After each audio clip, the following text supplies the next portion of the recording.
Hi, very good morning. Welcome to The Big Issue. We are live on 97.ChannelOne television, on channel 363 on DSTV. We are also live on YouTube and all our other socials. We are happy to have you join us today. I am Selorm Adonoo. The show, as always, is live and interactive, and you can join via WhatsApp on 020-444-7033 or 0549-986-996. A couple of things we want to look at this morning. Very interesting week. It has been generally about legal issues and even to some extent cultural. Daddy Lumba's funeral is underway as we hear, and we'll head to the funeral grounds pretty shortly to see what's happening there and then come back in studio. That funeral has met quite a number of legal matters, and that was resolved yesterday somewhat, and so clearing the way for the funeral to take place today. Who would have thought that a legend of his kind will have such controversy dogging his funeral, or heralding rather his funeral. We will look at that and see what really the issues are and how we proceed from there. Also, the Kpandai seat is now vacant, and there's a huge dispute from there. The court is ordered a rerun, and that process appears to be on course. Parliament is written to the EC. The EC has announced a date, 30th December, for the rerun of that election. Meanwhile, there's quite a lot of legal matters in court. There's a stay of execution application. There's a certiorari motion before the Supreme Court, and there are a few other things in that process. That notwithstanding, we understand the candidates are on the ground with their parties campaigning ahead of the December 30 election. What are the issues really?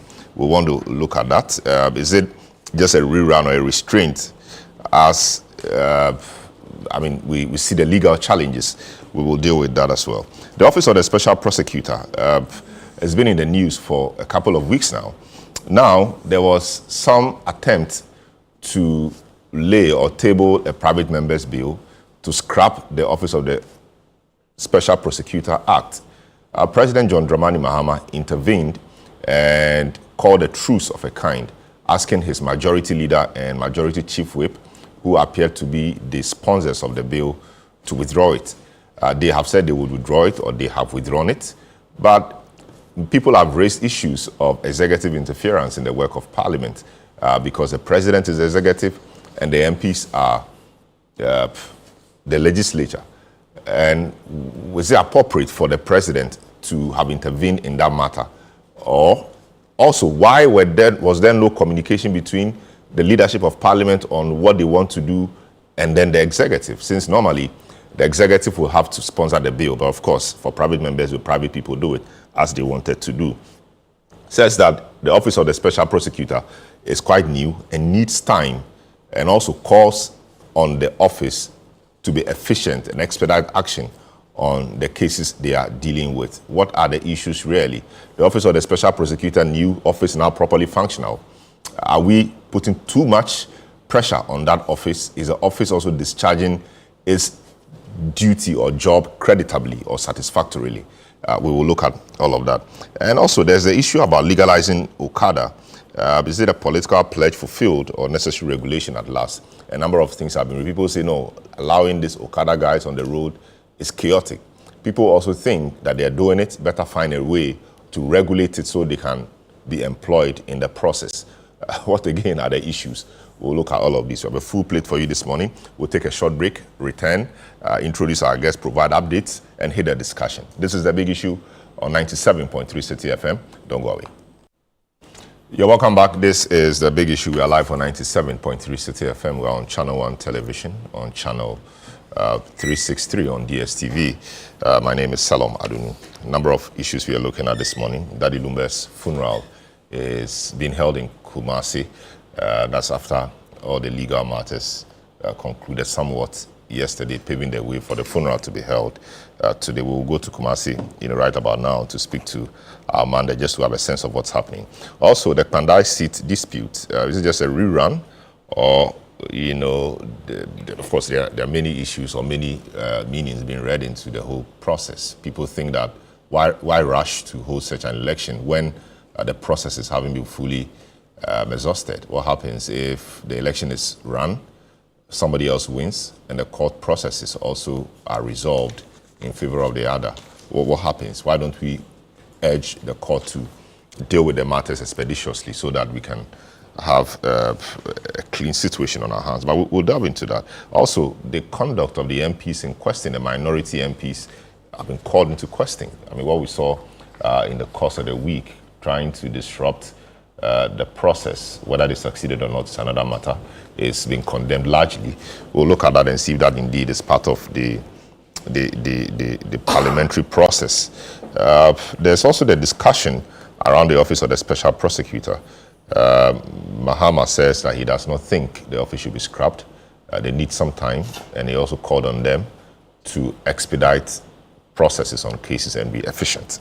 Also, Okada has been legalized. We want to find out whether it's just a political pledge fulfilled or will require actually necessary regulation to deal with the menace we see on our roads. What does even regulation mean? Can they go everywhere? Can the Okada people go everywhere? Can they go to cantonments? Can they go to Laboni? Can they be at Ridge? Where can they be and what can they do? We understand they have to register. They have to be part of a union. We'll look at all of that. And so, very full plate we have this morning. Let's go to Kumasi and speak to our Middle Belt Bureau Chief, Hafiz Tijani, who is currently at the funeral grounds where Daddy Lumba's funeral is. Hafiz, good morning. Welcome to the big issue. Good morning. Yes, good morning, Selorm. Great. This funeral has been, there's been a lot of controversy around the funeral. Finally, we are here today. What can you report? Has the funeral started? Who do you see there? Who are the people there? And where exactly is it being held? Well, so the funeral is being held at the Heroes Park of the Barbara Sports Stadium. So like you mentioned, even as of 10 p.m. Last night, people were not so certain whether or not the funeral was going to come on. So even this morning at about 5 a.m. dawn, people were still coming here. Those who live close to the Heroes Park of the Barbara Sports Stadium came here to be certain or to confirm whether or not the event was going to come on following the controversies that surrounded or that emerged with the death of the late musicians. But at about 6 a.m. we saw that the body arrived and it was taken to where the decoration was being done and the body has been laid to rest. So currently the fans or the attendees of the funeral are filing past the body. They are in queues. The police officers are just trying to ensure that there's order here.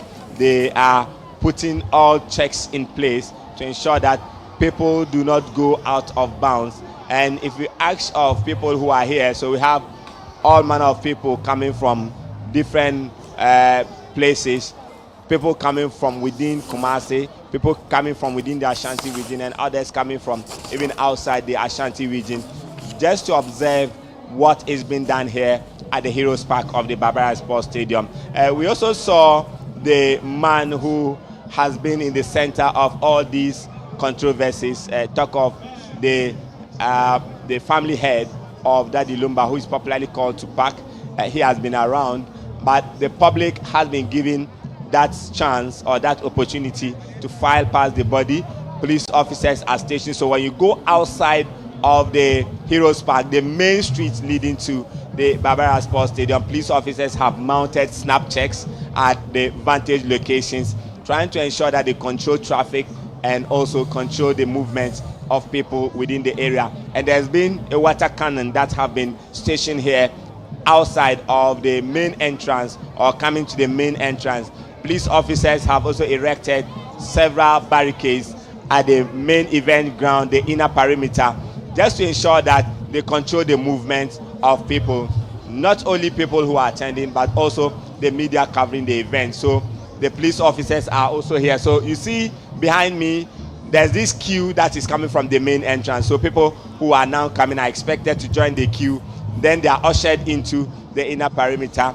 Then they are taken to where they'll be seated and they would go and sit. But also when you go to the inner perimeter, you see a live event there. People trying to follow up with the live band music that is being played. So essentially the music of the late Daddy Lumba is being performed at the live band where the stage is being erected or mounted. So people are gathered there singing to the tunes. People are gathered there just having to catch a fun of the event, the fun side of the event. But others see today as very sorrowful day, a day of grief, a day of sadness, a day they will use to remember or maybe reflect on the life of the late musician. So it has been all good and well for people who were thinking that this court case was going to stop the funeral, and they were not so certain about whether or not this event was going to come on. Most of them are now coming in, and the place is getting packed up. Round. I mean, Daddy Lumba himself, a superstar, you know, the superstar he was. Obviously, we have superstar colleagues. Have you seen musicians? Have you seen maybe politicians? Have you seen, I mean, what kinds of people are there? I mean, what kinds of people have you seen there so far? Well, so because the event has not officially started, you are not seeing the dignitaries who were expected or who are expected to be here.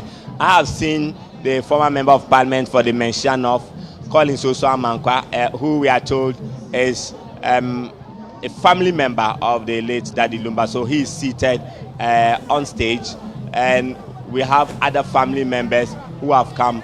But the majority of people you see here are his fans, are his fan clubs, or also fan clubs who are pro to Daddy Lumba, who have also come in wearing black attire draped with the pictures of Daddy Lumba and all that. So you see a lot of fans here. We are not seeing known figures, talk of the musicians coming yet because the event has not officially started. So maybe going through the afternoon, we are going to be seeing a lot of these people who will be joining in here. Very well. The event, like you said, is really yet to start. But have you caught a glimpse of the widows now? I mean, they should obviously be seated amongst the family people. I mean, have you seen them? Have you seen anything, or have you seen where they have to sit?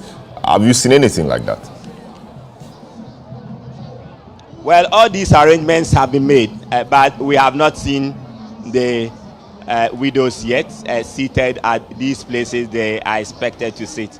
I have done my digging and have been told that Odobroni is around, just that she has not come to the ground.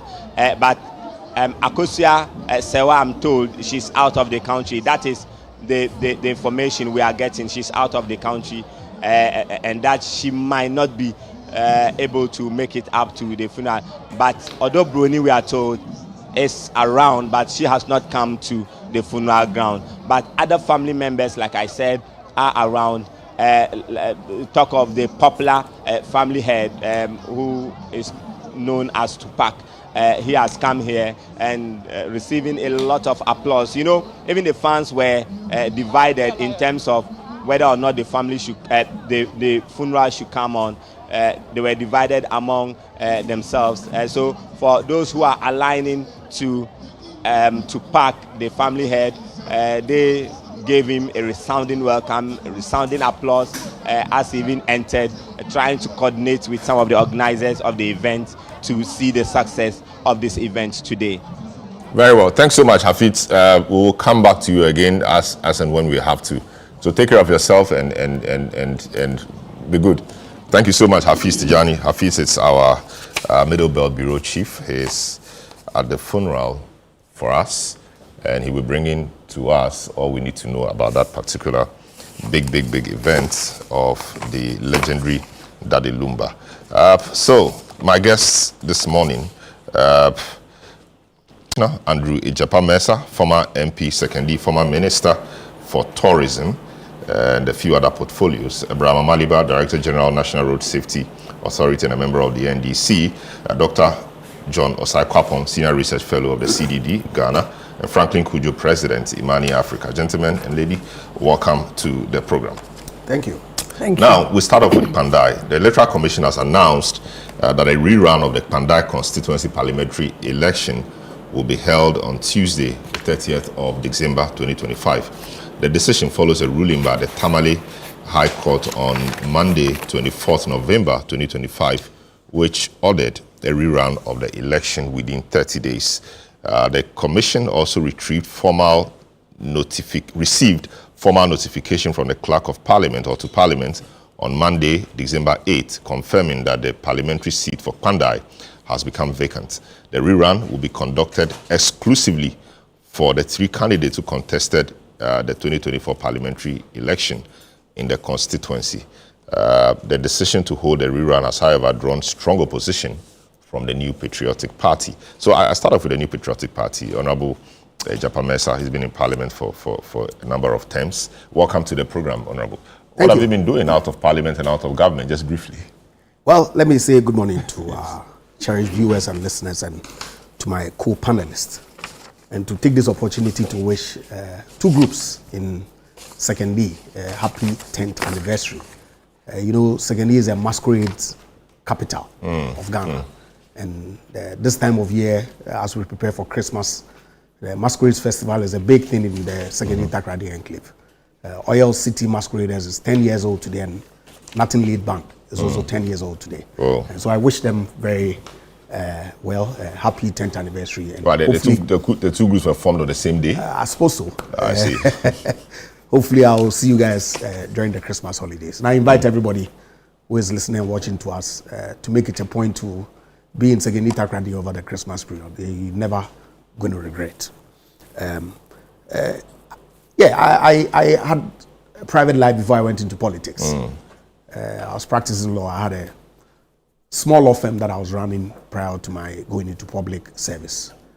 And post that, when I exited, I've gone back to practice law. And so that's what I've been doing in the past 11 or so months, whilst I support my party on the communication front as well. So yes, that's what I've been doing. I see. How did the Kpandai election petition judgment come to you? Obviously disappointed, but events afterwards may be more interesting to you. What's your take on that generally? Of course. I mean, I was surprised at the decision that was handed down by the High Court. But that's certainly a conversation for another day. Because indeed and in fact, post the decision, the letter that emanated from the Office of the Clerk of Parliament to the Electoral Commission and the subsequent decision by the Electoral Commission to hold a rerun, I believe, on the 30th of January or so, is what is most surprising to me.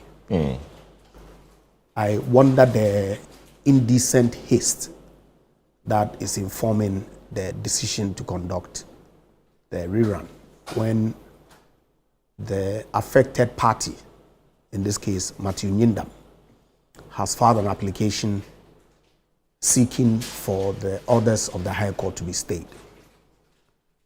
You see, we are a constitutional republic. We thrive on the rule of law. And I don't want to believe that rather than strengthening our institutions of state, this so-called reset that our friends in the NDC have been preaching about is rather intended to destroy our institutions. I say so because the rules of court are very clear. The Speaker of Parliament himself had occasion to make a determination on this subject matter.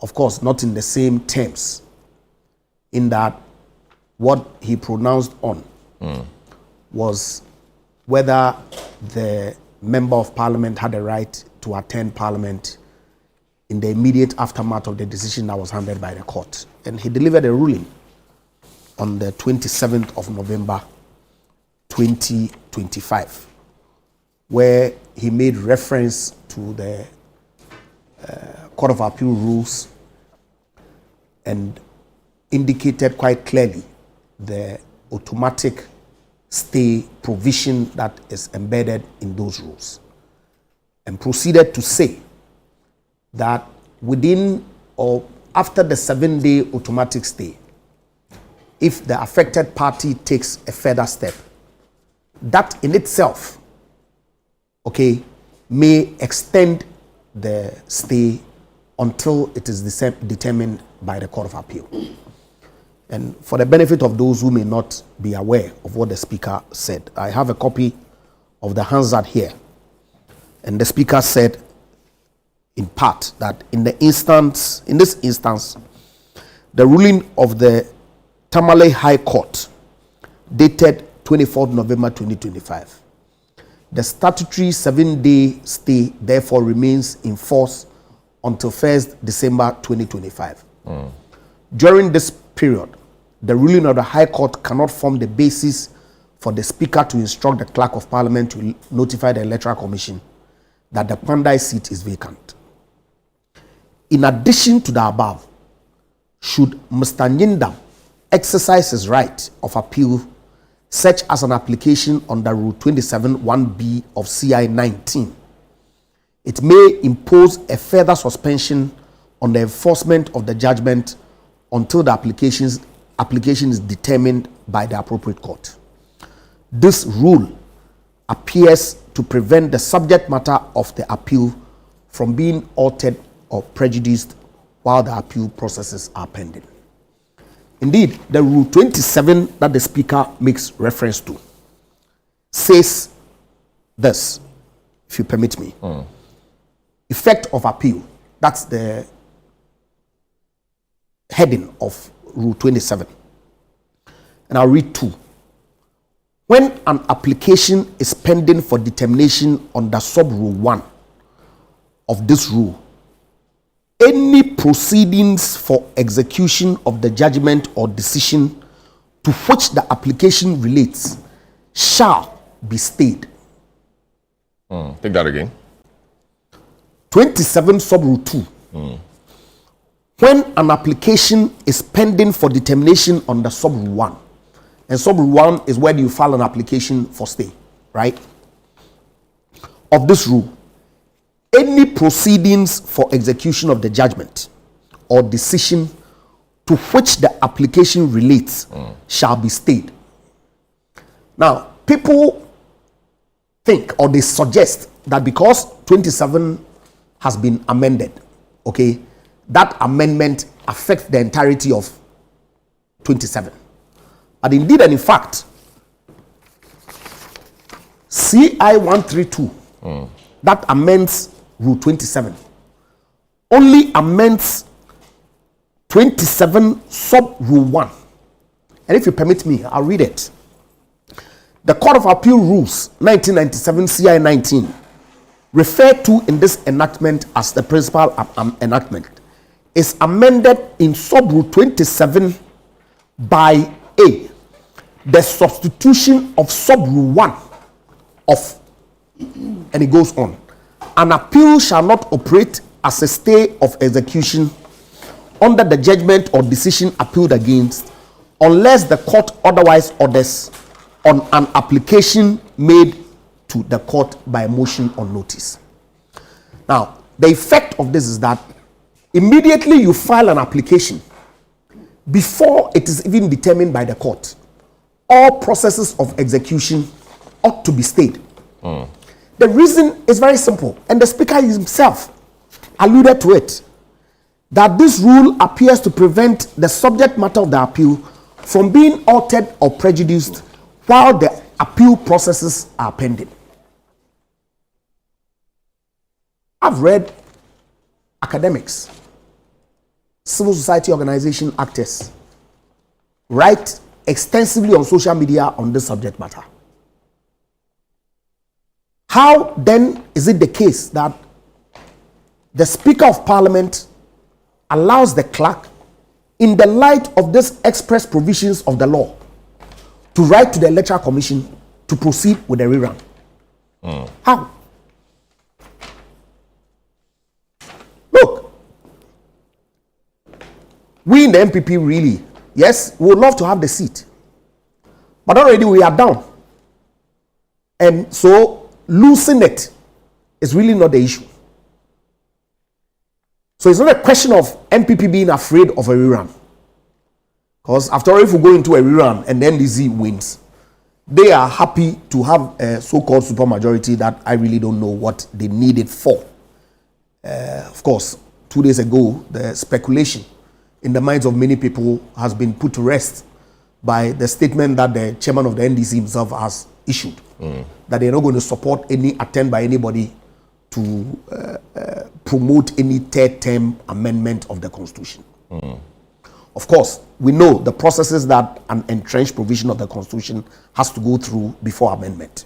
You have to go to a referendum where 40% of the registered voters ought to turn out, and you ought to have 75% or so of people voting yes. Before you then go to Parliament, where you need the supermajority that they always sing about, okay, to effect whatever changes that there are.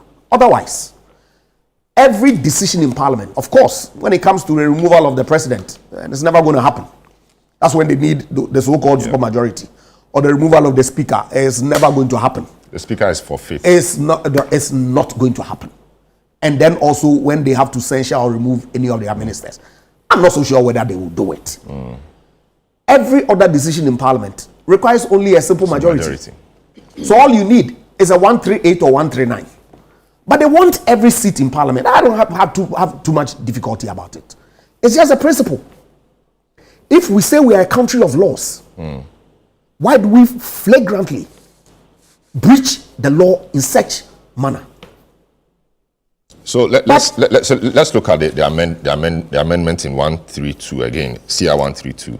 It says the Court of Appeal Rules 1997, CI 19, referred to in this enactment as a principal enactment is amended in Rule 27 by a substitution of sub Rule 1 of, and it becomes, an appeal shall not operate as a stay of execution under the judgment or decision appealed against unless the court otherwise orders on an application made to the court by motion or notice. So the second part of this, unless otherwise orders, the court orders on an application.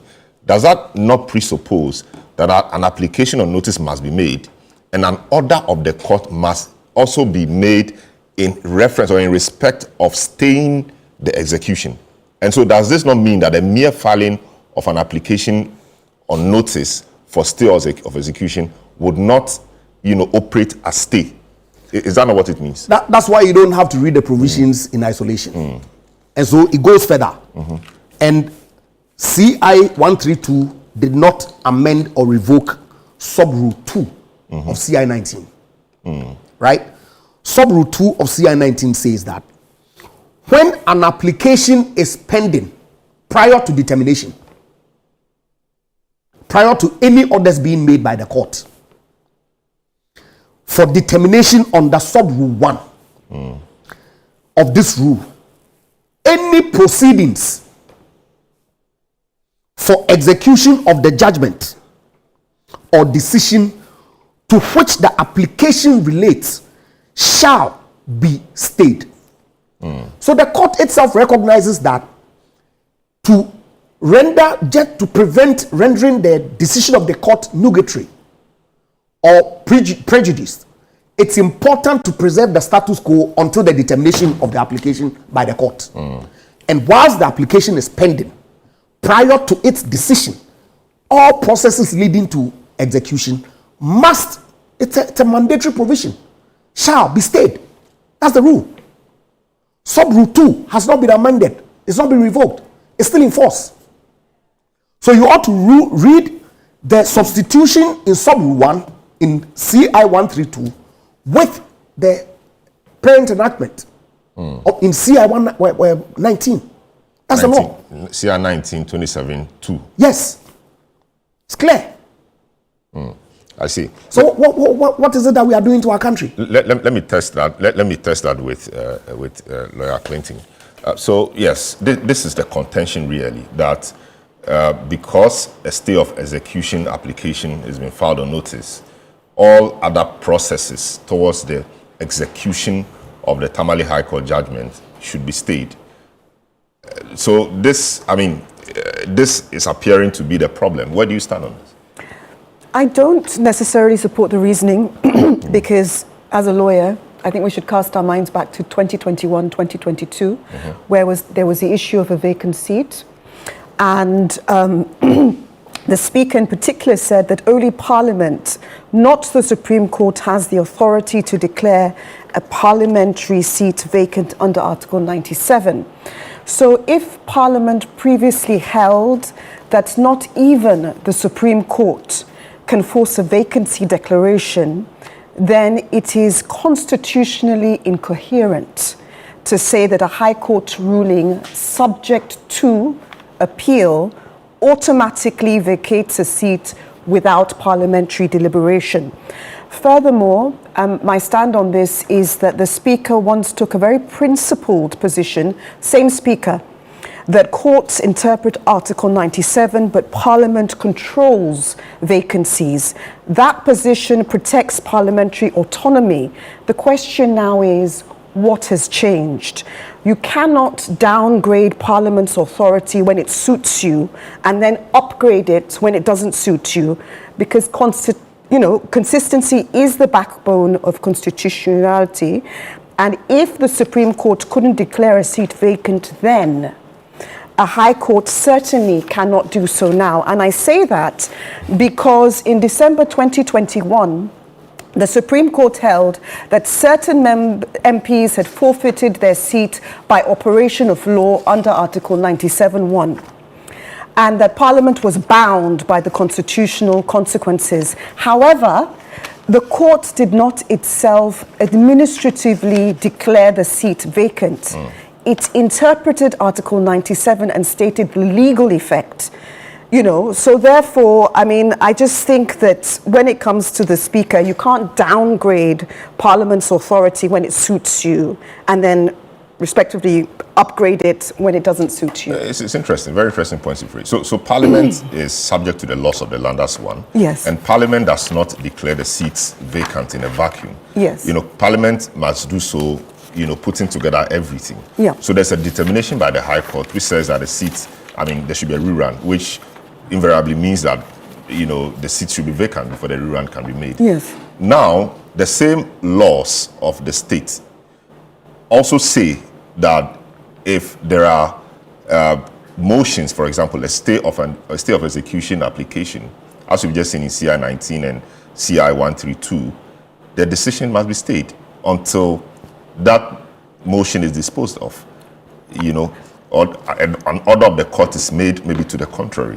Of course. So Parliament must make the determination about the vacancy of the seat, together with all these circumstances, surrounding circumstances. So the fact that a court determines that there should be a rerun, and so the mandatory 7 days stay of execution period elapses, doesn't necessarily mean also that Parliament should quickly declare the seat vacant. That is the difficulty that we are having in this case. So yes, you are right, but Parliament does so together with other rules.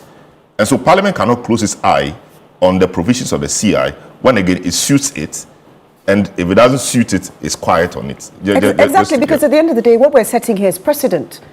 So if back then, 2021, 2022, the Speaker was adamant because he knew that this would set a precedent, it'd be a slippery slope, separation of powers, everything was at play. So he really took a stand as to how even the Supreme Court can't declare the seat vacant, etc., because he knew, and lo and behold, we're now in 2025, that this moment would come. And then when this moment has come, he's chosen to say, okay, well, even the High Court can do it, and then, runs to the EC, etc. But ultimately, let us remember that with Article 93(2), parliamentary autonomy, Parliament shall have the power to make standing orders for the regulation of its own proceedings. So the court interprets and Parliament administers. And what I would urge, NDC leaders and everybody to really think about for the future is that politics does not exist in a vacuum. And why other countries are so successful, perhaps, is because they think about law, policy, politics 200 years, 300 years in advance. You see what I mean? And here we are down the road, 2021, 2022, made a certain decision.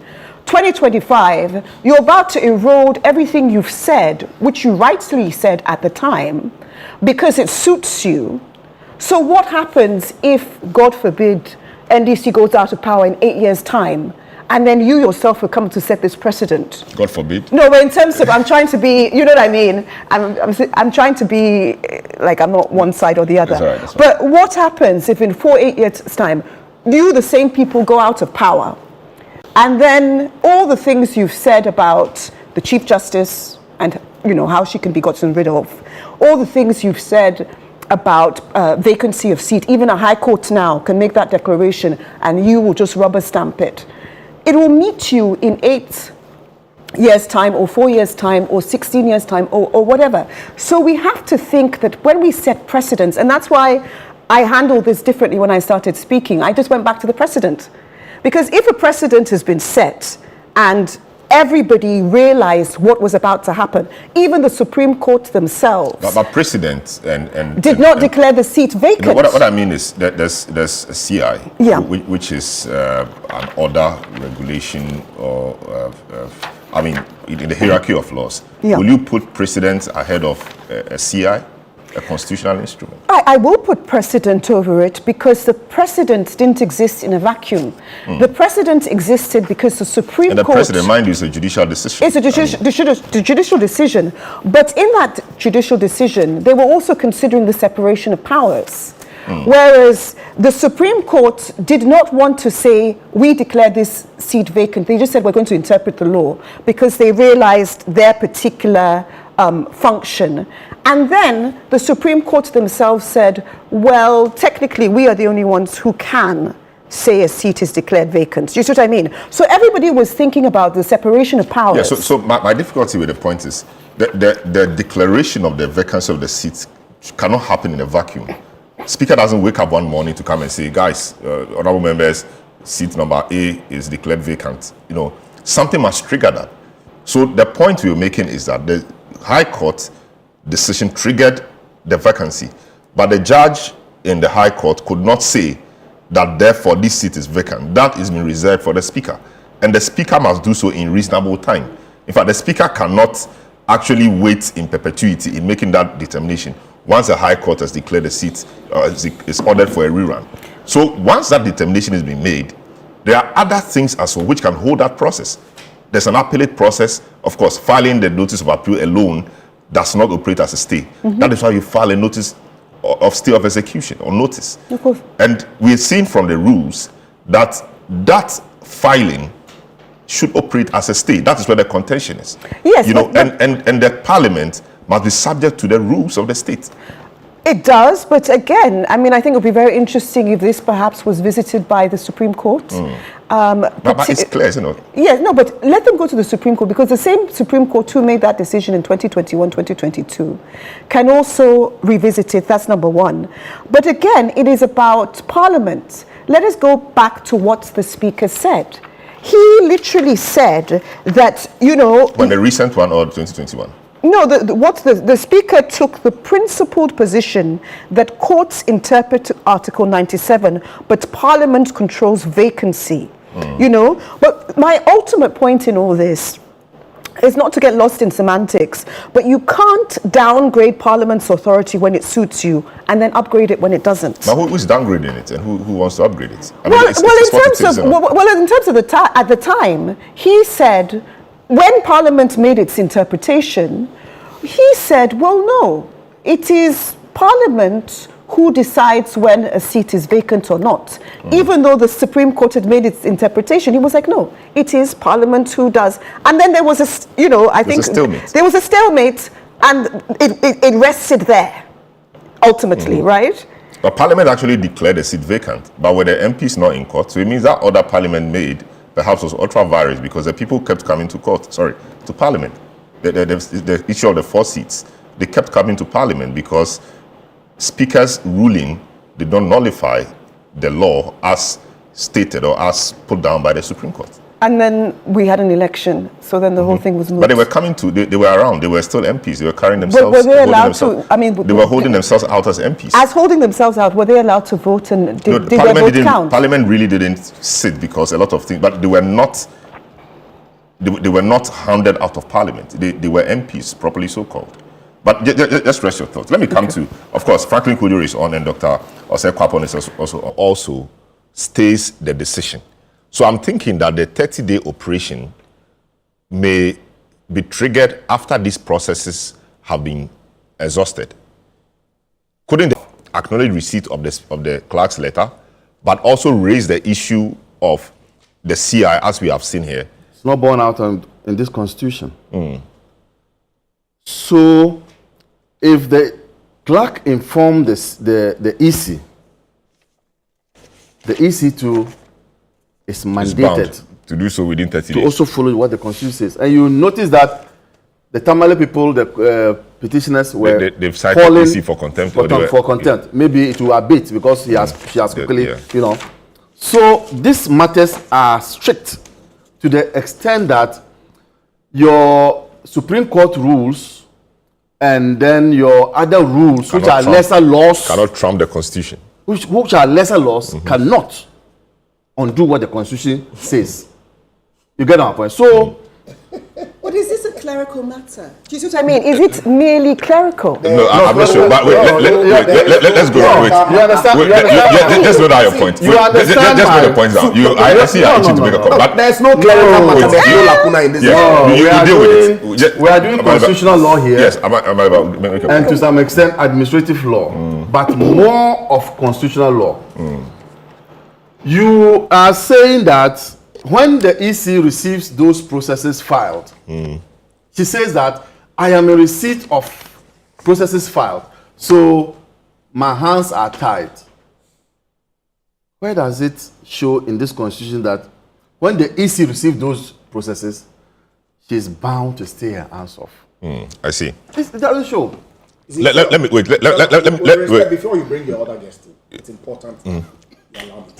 I'm talking about the constitution, not the CI and those. Yeah, I'm going to refer to the constitution. Go ahead. You see, let's draw a clear distinction between tenure of office of members on the 97 and determination of membership on the 99. Okay. Now, 97 on tenure of members says that a member of parliament shall vacate his seat in parliament A upon the dissolution of parliament, or B, if he is elected as Speaker of Parliament, or C, if he is absent without the permission in writing of the Speaker and he is unable to offer a reasonable explanation to the parliamentary committee, or is expelled from Parliament. That is separate from where you determining the validity of the outcome of an election. On that 99.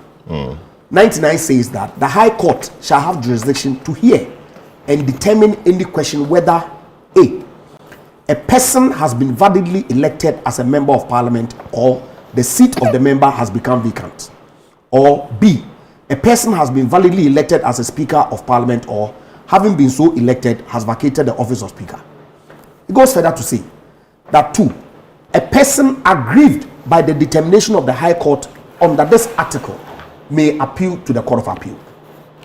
Martin Yindam's case falls squarely within the ambit of Article 99, where the High Court has made a determination as to the validity of the outcome of an election.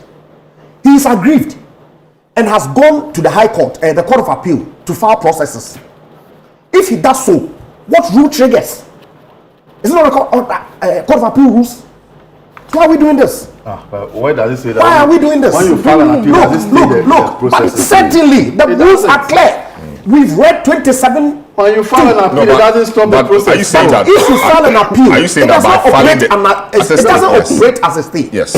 But the same rules say when you file an application for stay, all processes ought to be stayed until the application is determined. This is subject to ambiguity.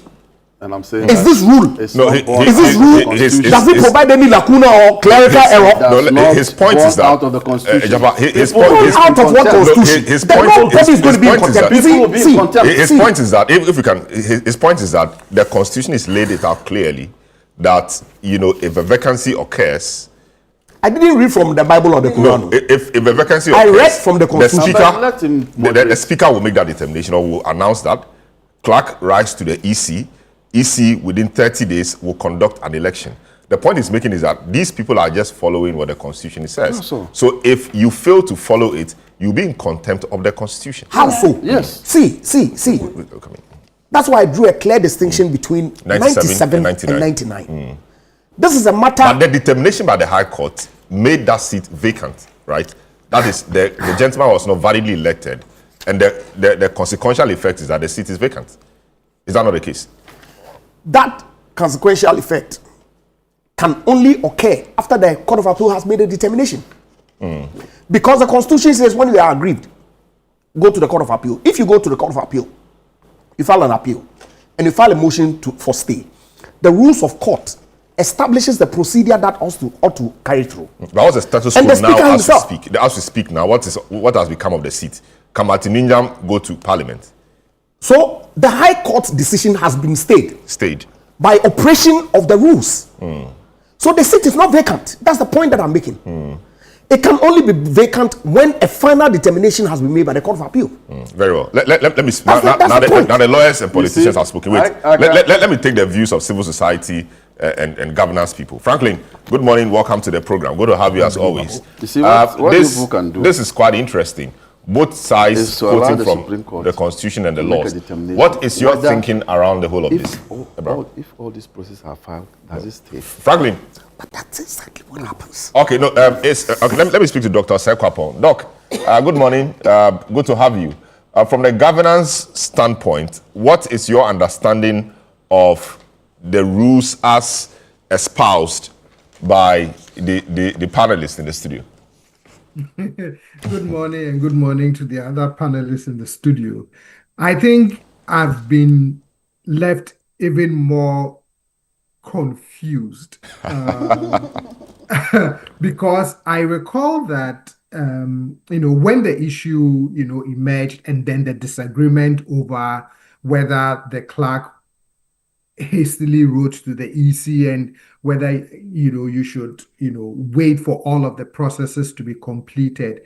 I did ask a colleague friend of mine that I needed some legal education on what happens to those subsequent processes when someone then files an appeal and a stay of execution against the High Court ruling. Does it mean that the clerk should have waited, or does the EC then have to wait till all of those processes are complete before then the EC can say, now I can do this rerun? Or even if you take a step back, everything should have been completed through the appellate process before the clerk could have even written to the EC. And as I listen to Honorable Ejapai, I'm realizing that there's even the lawyers have divergent opinions on what the Constitution says and what it doesn't say, and how you operationalize all these things and reconcile it. For me, the biggest thing that I've been reflecting on is why the judges' cure for the electoral integrity issues that happen in Kpandai is a complete rerun of the entire constituency. Yes, when you read all the facts of the case and everything, there's acknowledgement that things happen in about, I think, a number of polling stations had some real issues, legal infractions and all of that. And so if I think back to, for example, the Baba Jamal case, the precedent that was set there, the cure for what had happened or what had gone wrong was rerunning in just those problematic polling stations. Or even if we think back to 2024, and one of the constituencies in Ablikuma, where there was an administrative decision by the EC to rerun in a number of polling stations because that was where the issues were. I'm just not, I was taken a little aback to see that the judge's remedy was, look, just rerun the entire thing. Yes, when you read the conclusion of what came out of the High Court, the suggestion seems to be if these areas were problematic that we've been able to document, what about the rest where we were not even able to document that? It sort of cast a shadow on the entire election and therefore rerun the entire thing.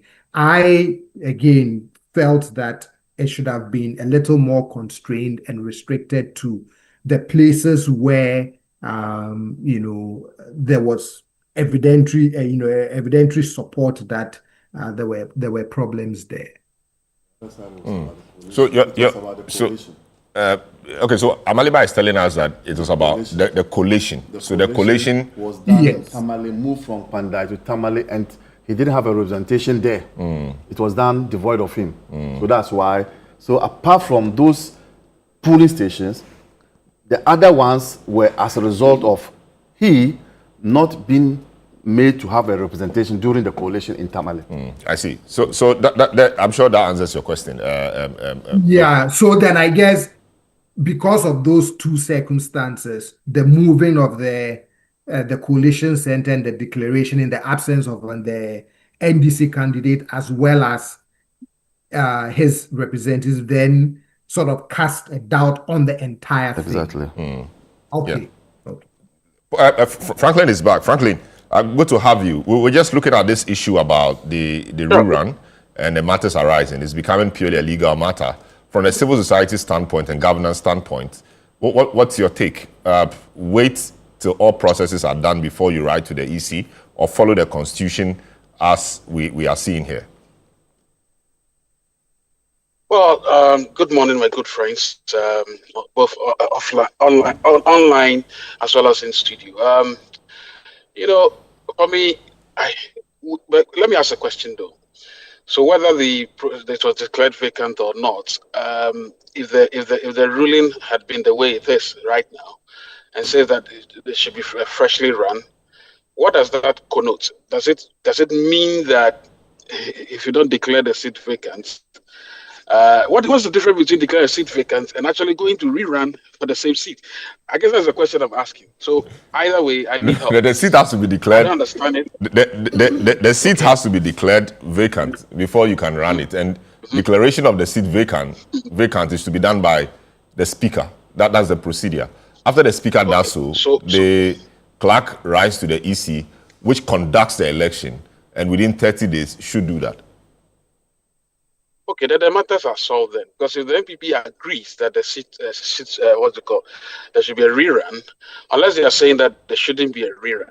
If there should be a rerun, then therefore what you just described to me would have occurred before the rerun. But I suspect that in this MPP's point really, which is a valid, very, very valid point really, is that what's the point in running the whole election, really? I mean, if you look at the history of that particular constituency, it's a very hotly contested.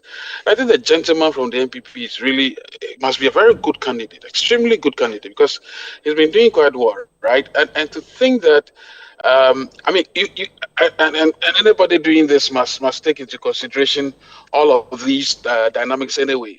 But I'm not going to say that the judge needed to advert his mind to, or her mind to, the fact that the seat is a very contentious seat. What I'm trying to say is that because of the nature of the politics that had gone on and the fact that the seat was contested, yeah, I mean, is it neck and neck, neck on neck, whatever, I've forgotten the expression. What it essentially means here is that, look, if I were a judge and I'm not a judge, I probably wouldn't rule the way I rule, because I don't see the point. Look, you understand what I'm saying? So run a thing in the so-called areas. I don't buy the argument that, oh, there were some other infractions. But that, which is the next one I'm coming to, the collation issues and the rest, which tells me that the fourth of this whole process was actually the Electoral Commission. You know, we always said that the whole Electoral Commission is, I mean, the fact that they allow this to happen is, they should be chastised. You understand? So I feel bad about the whole process. I feel that it's a disservice to the candidates who won. And I hope that he wins again, really. Of course, if he wins, that's fine. I don't know where the NDC wants to carry all these majority people. It's as if they want to take buy one, get one free. I don't even know what they want. Whatever it is. Amaliba, what do you want? You want to get buy one constituency, get another one free? Sorry? Get water before. He's asking whether the seed has the seed in all the its abundance. It will still take in more water if you give it. That's the point he's making. Well, it depends if the sea has a lot of debris that the water has a lot of debris that the sea doesn't want. I mean, if you look at the estuary. Anyway, let's not get into all right. I mean, that's fine. What I'm trying to say here is that at the end of the day, for me, I feel that and I'm saying that I would have ruled differently if I were a judge, taking all the steps. Probably because I have to rule by the law, but there's also something called, judges have to be a bit bold. Maybe he or she didn't know the circumstances of this particular seat. If I were a judge, I would definitely rule differently. But anyway, the judge will make the decision based on the evidence available and the rules within which he has to work. But the point is that, but Chief, the point was for some few areas, right? Is that not the point? Right? Is that not the point? So I'm saying that, whatever it is. Let's not belabor the point. But I'm just trying to say that being a hotly contested seat, now the dynamics have changed. Now there's a government that won. Now at time won, and they're in government. I know the NPC will do everything within their power to make sure that people vote for them, so that they can say incumbency advantage. People they'll say, oh, this guy, he's good, but what will he do for us? As if the mere fact that you're a ruling government, you get goodies. It doesn't work that way. I think the people should vote their conscience, and if they want to vote, I'm not interfering, but they should vote for the MPP guy. Thank you. Yes, you don't seem to agree that the clerk was in a haste to write to the EC. Is that a point? I don't agree, because I think parliamentary deliberation really matters. Vacancies follow finality, not haste.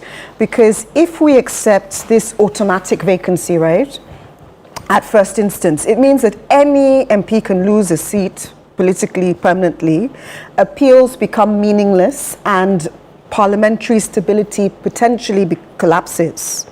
And deliberation in this case matters because declaring a seat vacant is not, in my opinion, clerical. It affects representation of constituencies, voting strengths, democratic rights of votes, etc. So constitutional practice requires final legal determination and formal parliamentary recognition, because if you skip this step, it collapses the appeals rights, separation of power, and parliamentary autonomy. So for me, I just think that parliamentary deliberation matters.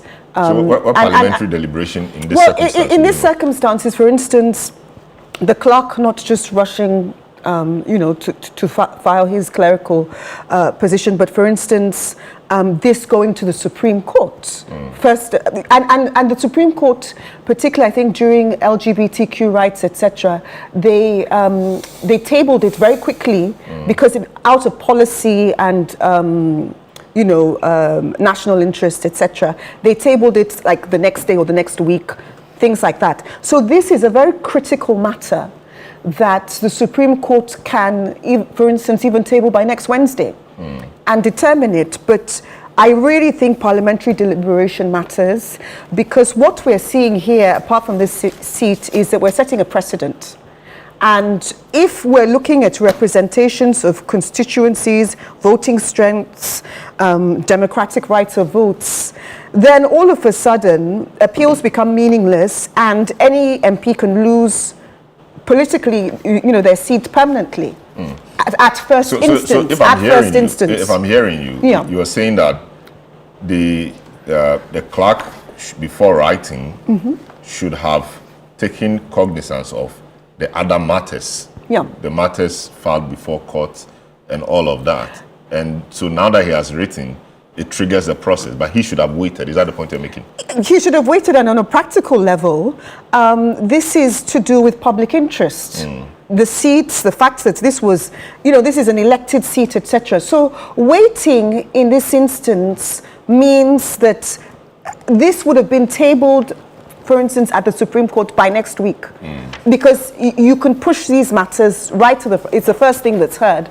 Because of the sensitivity, because of the time lock, and because we can't all wait indefinitely for endless processes before the seat is declared vacant. So if this is tabled, you know what I mean, it's a longer process for me, and parliamentary deliberation matters because these are not just seats, but they represent constituencies and voting strength, and that is what we should But you see, I think. don't see how these officers have the laxity to wait, because they are timed by the Constitution. It says that 7 days. Which provision? Article 125. They said within 7 days, and you are saying that what that person should do what? Then it says that 30 days you should. Before the vacancy, after the vacancy, you must do your by-election. You are bound by time. Yes, but the point is that the vacancy hasn't been occasioned properly, so-called, because steps have been taken to arrest it. Absolutely. So as we speak, the seat is not vacant. Says who? The court has That is what somebody now should go to court. Yes, the court has made a That's why determination. I'm saying that. That's where somebody can now go to court, Supreme Court, and bring finalities to this matter. That if a vacancy occurs such as this under this Constitution, does the filing of processes stay the occurrence of the vacancy? But what's And let the court pronounce on that.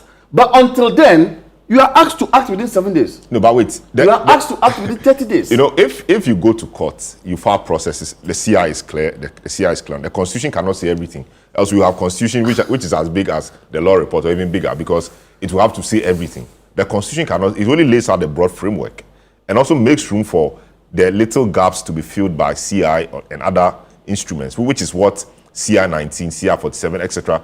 We see them do. You don't see CI, you don't see Constitution saying some of the things CI 47 will say. What is important is that the CIs must flow with the Constitution. They must not contradict the Constitution.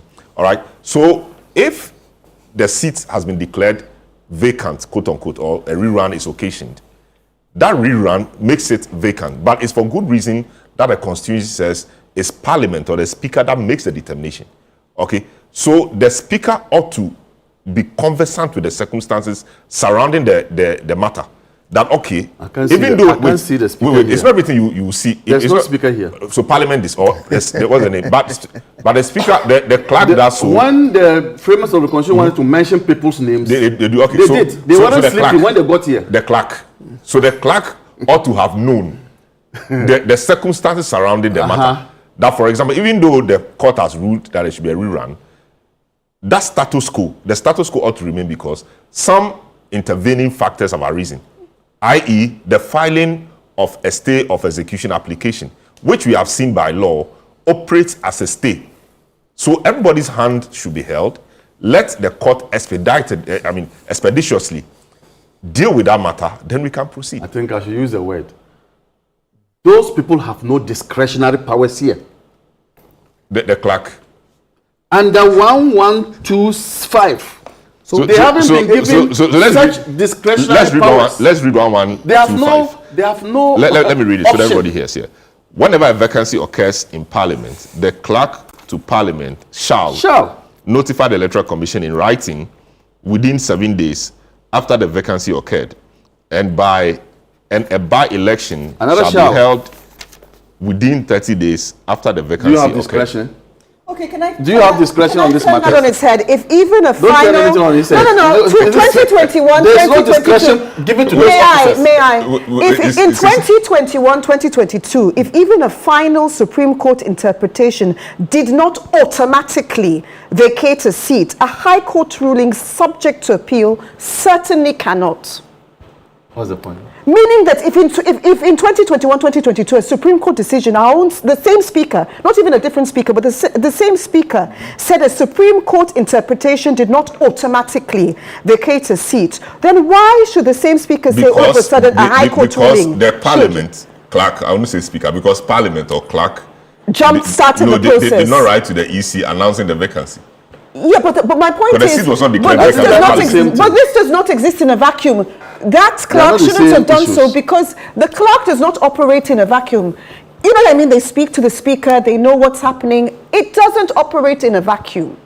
And this is real life. This is real seats. These are seats that are voted for. These are seats that are, it's public. This is a public. It's not just a seat. It was for nothing that the EC was being hauled to court for contempt. So Ejapa, I mean, 1125 appears to make things quite tight. No, not at all. That a clerk to parliament shall. I'm just throwing it to you. It's true. Shall notify the EC in writing within 7 days after the vacancy occurred. So your point is, so the vacancy occurred but had been arrested. So as we speak, no vacancy has occurred because of the processes filed. Absolutely. That's the point. Indeed, and in fact, the speaker himself, only on 27 November 2025, said this, and I'll read it again.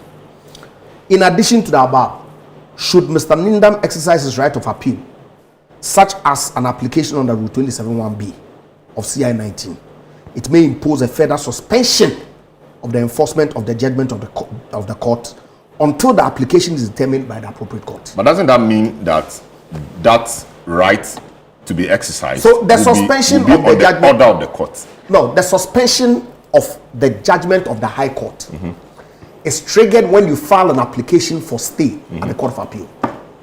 And Rule 27(2) is categorical. See, let's not throw away Don't compare the Constitution with let's that not one. throw away our jurisprudence. Let's not throw away our jurisprudence. It's important. The reason why, and the Speaker said it again, that the purpose of this rule, the purpose of the appellate process, is not to prejudice the outcome, the stay. It's for good reason that we have an appeal process all the way to Supreme Court, because we recognize in our jurisprudence that one judge may be wrong, and so give an opportunity for 3 people to also evaluate the same matter and come out. In fact, even if you are not satisfied with the 3, of course, in election petition matters of this nature, Court of Appeal is the end, right? That's where you terminate the entire processes.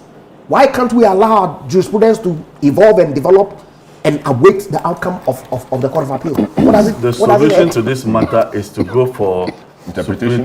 There is no constitutional interpretation. Ask the question. The rules are very clear. Does the vacancy still exist if processes of this nature are filed, or the vacancy does not exist? Then let the Supreme Court make a pronouncement on it. Then we can now move on. But if the Constitution says in Article 99, right, is there a difference? That where a person is aggrieved with the decision of the High Court, there's no old and new Supreme Court. He should go to the Court of Appeal. What does it mean? Selorm, you said it aptly. Yes, the only problem is that our judges, all these provisions for the Court of Appeal rules to then take effect. You see, but want to throw it away? Me, I've said it all. It's the country is for all of us. I also think that we develop it for the benefit of posterity. We need to do things right. I've said. I'm also sure we are, as a party, worried about. I disagree with the judgment, but I'm prepared to go through the judicial process to vindicate our position rather than this, thing that we are doing to ourselves. It's not right. You know it. I know it. You see, there are some cases, in my view, that the Supreme Court must take seriously and determine them quickly. There are such matters in this country where the Supreme Court deals with them as ordinary cases. But in the US, some matters are taken off quickly and dealt with because of the impact it has. But yeah, so the 3 arms must be talking, right? So for example, if Speaker calls or talks to his colleague CJ that this is the situation at hand, can we have an expeditious resolution to this? I'm sure something could happen. Because these matters can be dealt with so that it will not create these ripples that we are dealing with. So we can have it heard and determined. Maybe the reasons will be made available later, so that we have clarity. But the question our is, constitutional history is replete with these matters, which are dealt with expeditiously. Yeah, some expeditiously, some to they drag it all through. No, the dragging is what we don't want. Yeah, absolutely. So that's the reason why post 2012 subsequent election petitions took a shorter period. It's the evolution. Evolution. Great. But let me come come to you. Won't it be worrying if, for example, we go through the election and then the NDC candidate now wins, Court of Appeal now later determines that, the High Court was wrong. Didn't lose, or I mean, the election was regularly done, or was wrong. What happens? What happens? The election will be held again. It's victory you cannot enforce. Why? They have victory of the court you cannot enforce. Yeah, you can't enforce. Why? Haven't they reinstated people and they can go there, the office is occupied by somebody? No, but what I mean is, election would have been done. I'm saying that's my answer to you. You don't understand. No, the election has been done. So many people have voted. Yes. And now elected the NDC candidate. Yes. And the court says the previous election they did was correct. Yes. So what happens? So Nyindam now, even though has a court victory, will not be in office because somebody else is there. Because what took place was also lawful under the Constitution. But would that be fair to who? To him and the people who voted? We as a people did not streamline our laws, and that is the things you are seeing. Abraham, I'm surprised. I mean, this is the big issue. This is a big issue. And that's why you are seeing. 0.3 City FM. We're looking at the matter of the Kpandai seat. There's no victory. You get your victory. You can't interesting thoughts coming from my guests. A few messages you've also sent through. This one from Togbi says, refer to the 2024 ruling by the Supreme Court, which clearly shifted the power to declare the seat vacant to the court and no more parliament. The same MPP went to the Supreme Court to invoke its jurisdiction to interpret whether parliament can declare a seat vacant or must act based on the orders of the court. Okay, this is from Dobu. All right, so of course we must also, okay, this other one from, this other one says, good morning, sir. Per the Supreme Court ruling, the mere filing of a stay doesn't automatically injunct a constitutional body to stop its duties. So asking the EC to stop work because of an injunction application has no legal basis. That's why Akufo-Addo signed the e-levy bill. At the time, there was an application for injunction under MPP. Enough of the double standard and mischief. Well, it's not an application for injunction. It's a stay of execution. The two are conceptually different. This one says, good morning. This is Abdul Ganiu Mankarigu from Savannah region. This is an abuse of authority. The president has no power to dictate to MPs what to do or how to perform their duties. Setting such a precedent publicly and in an officially documented manner is a serious dent on our democracy and a real shame. It's unbelievable. However, they choose to explain it. All we want are tangible results from that office, funded by taxpayers' money, to justify its existence. This in reference to the OSP matter, which we will deal with. Well, so now let's move on quickly. Let's look at the conduct of the MPs in Parliament this week. The minority MPs, of course, when the budgetary allocations and appropriation and things were being considered. Dr. Sekwapon, yes, Parliament has many tools available to its members to protest, to vent their disagreement with issues, etc. Many have argued that what the minority MPs did was nothing short of that. Once they did not destroy anything, it was within their right to protest the way they did. What are your thoughts? Well, you're right. There are different tools that a party in Parliament can use to express their disagreement or their displeasure with something that is happening.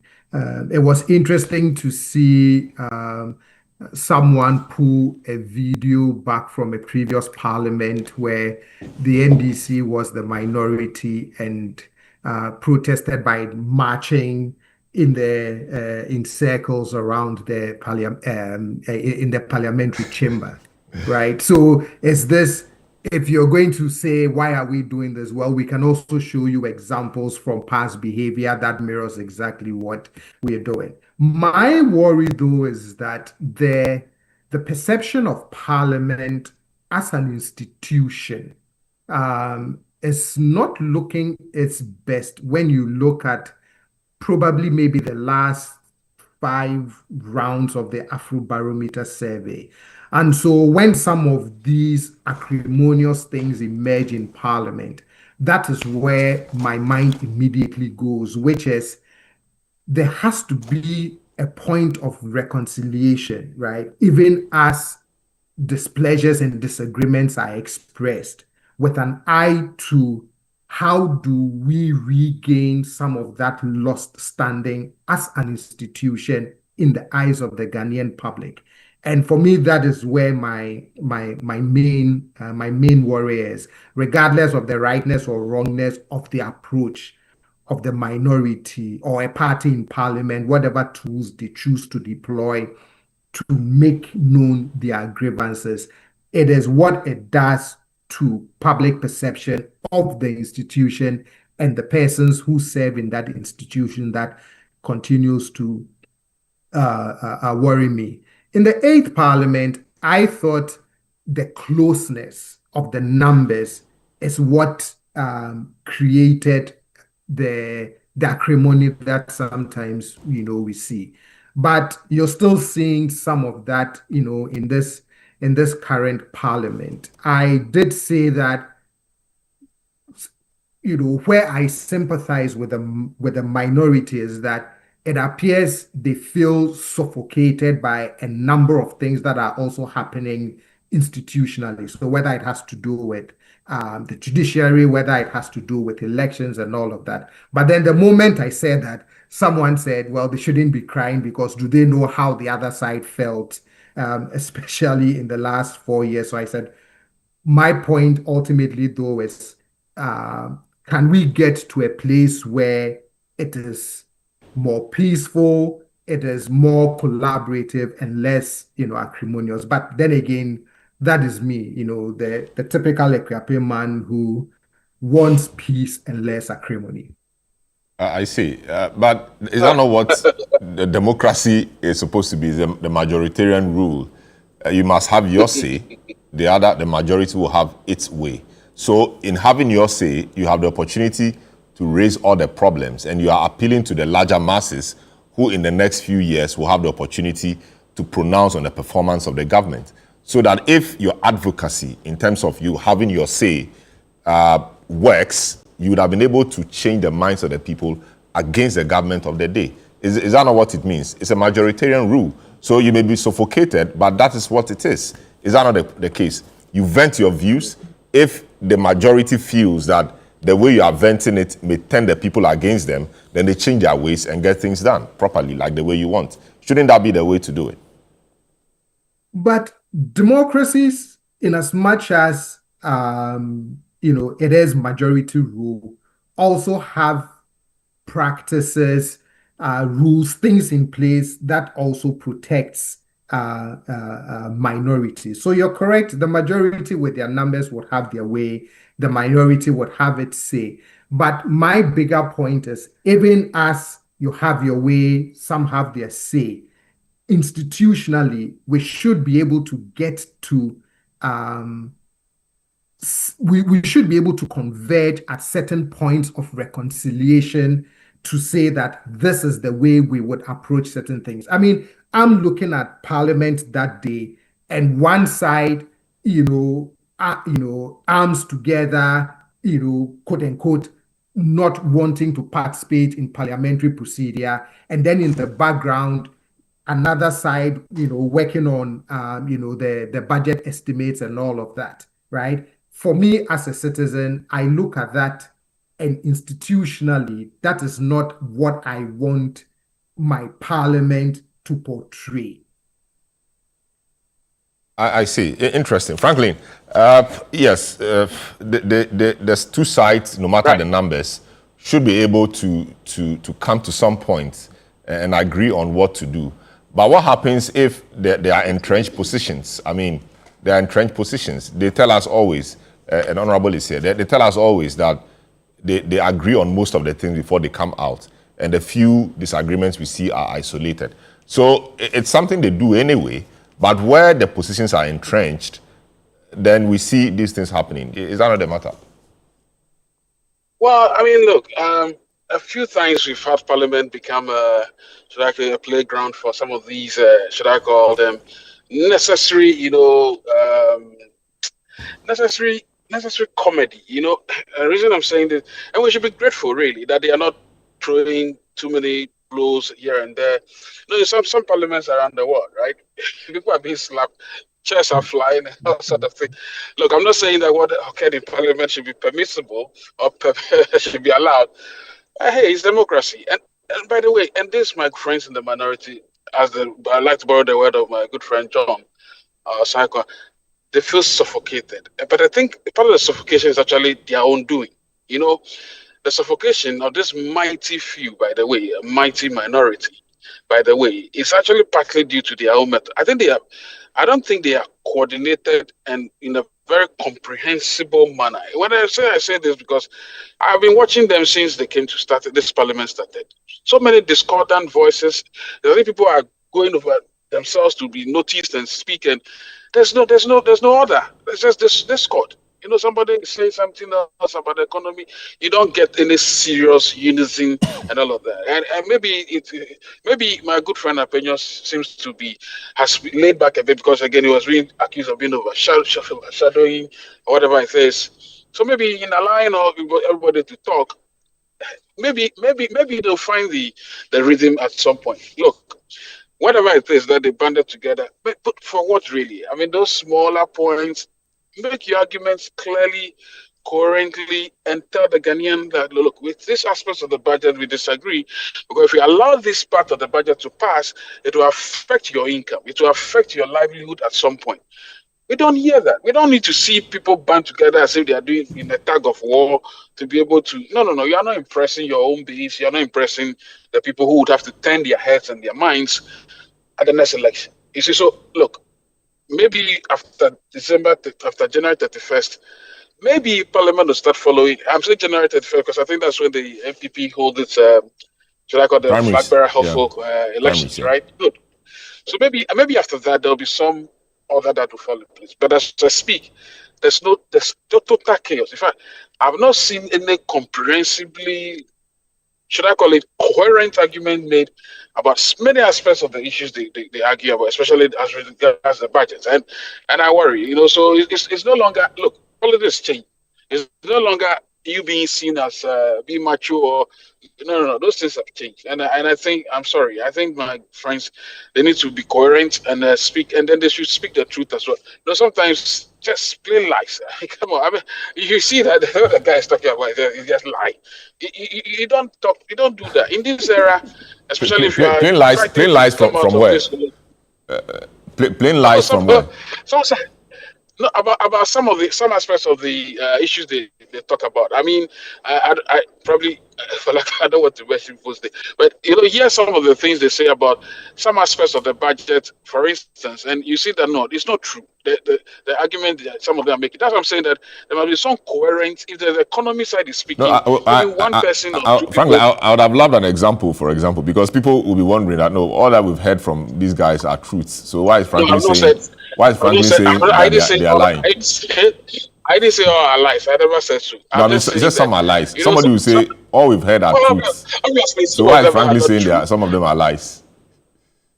No, of course. I mean, I know you are pushing me, but I can give you an example. Look, you hear some of the figures and some of the arguments that are made about the figures and the future of the economy.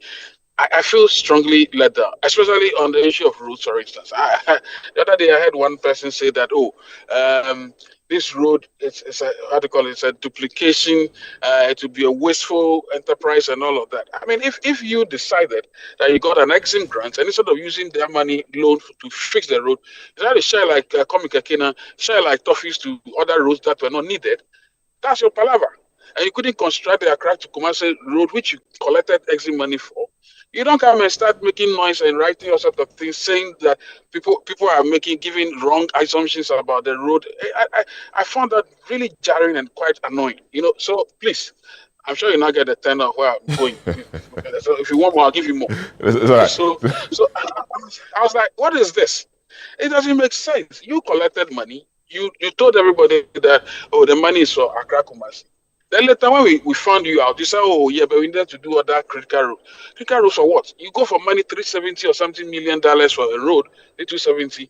Fix the road because it's a very important road. It is only when you left that you realize that, the Accra Kumasi Road, Nukrano, they should be doing it. Why are they doing another expressway? Hey, Open our ban, I'll say only the upper fast lane. What's your business? Where you got the money? What did you use it for? You use it for all kinds of other routes. That's the kind of credibility I'm trying to help them build. Because you see, the person coming to the table with that argument is not even credible to start off with. To start off with, you, the minister for roads at the time, you got money for this. You didn't do that. You understand? Now somebody says, look, I've got money. You can argue about the tenor, the nature of the procurement. That one day, we will talk about it. But don't sit and make it look as though the fact that the person says he wants to do this, that means what? Then it means what you were doing was much better. No. It doesn't make sense to me. You need to come back and you need to be a credible candidate to be talking about the issues you're talking about. You get what I'm talking about. So right now, it's difficult for you to go and talk about, NDC wants to do something about hospitals. There's complete the Agenda 111. Do I know how you procure the Agenda 111? You spend 100 million Ghana cedis or dollars claiming you are mobilizing contractors to go to site. Not one has been completed properly. Why? Then the new guy comes, he says, look, no, I'll not do this.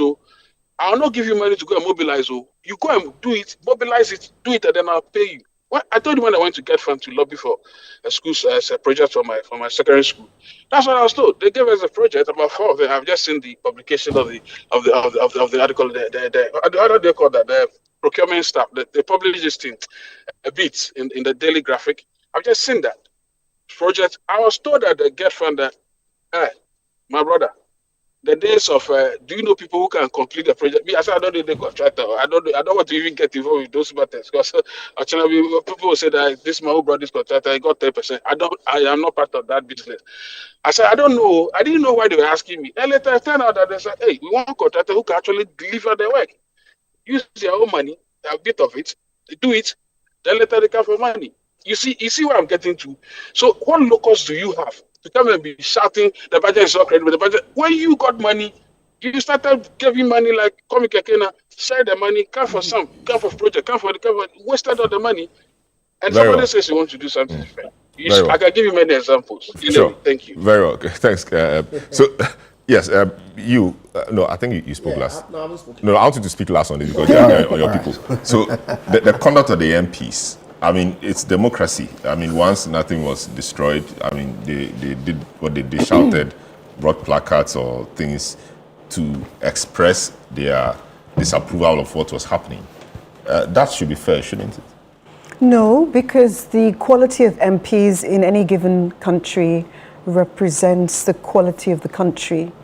And if you have the best of the best voted in by everybody voting them in, and they are there to speak, advocacy, articulation, bringing their point home is what they're there for. And if you have people who consistently show they are incapable of that, arguably on both sides, it's worrying. There are many tools available. They could have worked out. It means that the standard is rapidly drawing all the time. Walking out not means just the standard is falling? Not just walking out, but this is not in a vacuum in terms of the behavior. There have been, 2025, can we say there have been at least 5 walkouts? 2024, maybe a bit more. There have been throwing of chairs at one point, at different occasions. And maybe just them walking out is a way for us to perhaps look at the fact that I think MPs in Ghana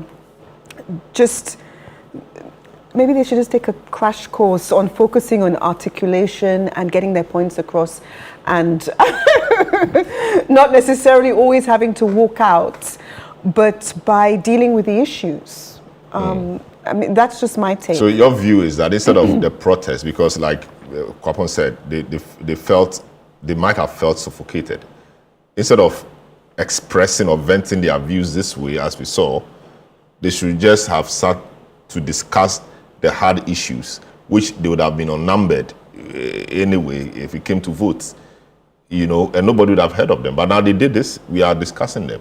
People will ask, why are they doing this? So they did this because they felt that the Kpandai matter was not handled properly. That's why they failed to be part of the process. And so they are doing this. Well, I mean, I didn't actually see it, but I hope they articulated that view before walking out, articulated it well enough. But yeah, I mean, if it's a major issue, walk out. But before doing so, really articulate the point and maybe send a message to the speaker that, you know, it's not acceptable. But articulation is very important, I think, in the chambers of Parliament, just because... So are other tools of protest? Yes, but to be rarely used when absolutely necessary, I think. Like this one, absolutely necessary. One of their colleagues was being, quote-unquote, hounded out, and they needed to make a strong statement. I mean, maybe this could be an excuse, but it always seems to be something every month, you know. I see. Abraham, I mean, you are having a time of your life in Parliament. I mean, whilst they were marching and coalescing in the middle, etc., you were busily passing your appropriation and the sector allocations, etc. That really was what you wanted to do, carrying on your business, whilst the other side was unhappy. Protests are a major feature of democracy, even in the US. I think recently Democrats walked out in the US Congress. So, and they protested. So it's a common feature. I don't think that we should belabor the point. But the use to which you put it and the way you go about it is, I think, what we are talking about. But to just have a parliament that will just be docile every day like this, no, it doesn't happen. In the South African parliament, it doesn't happen that way. In fact, in some places, and I'm not saying we should get that far, bottles are thrown, chairs are thrown, you know that.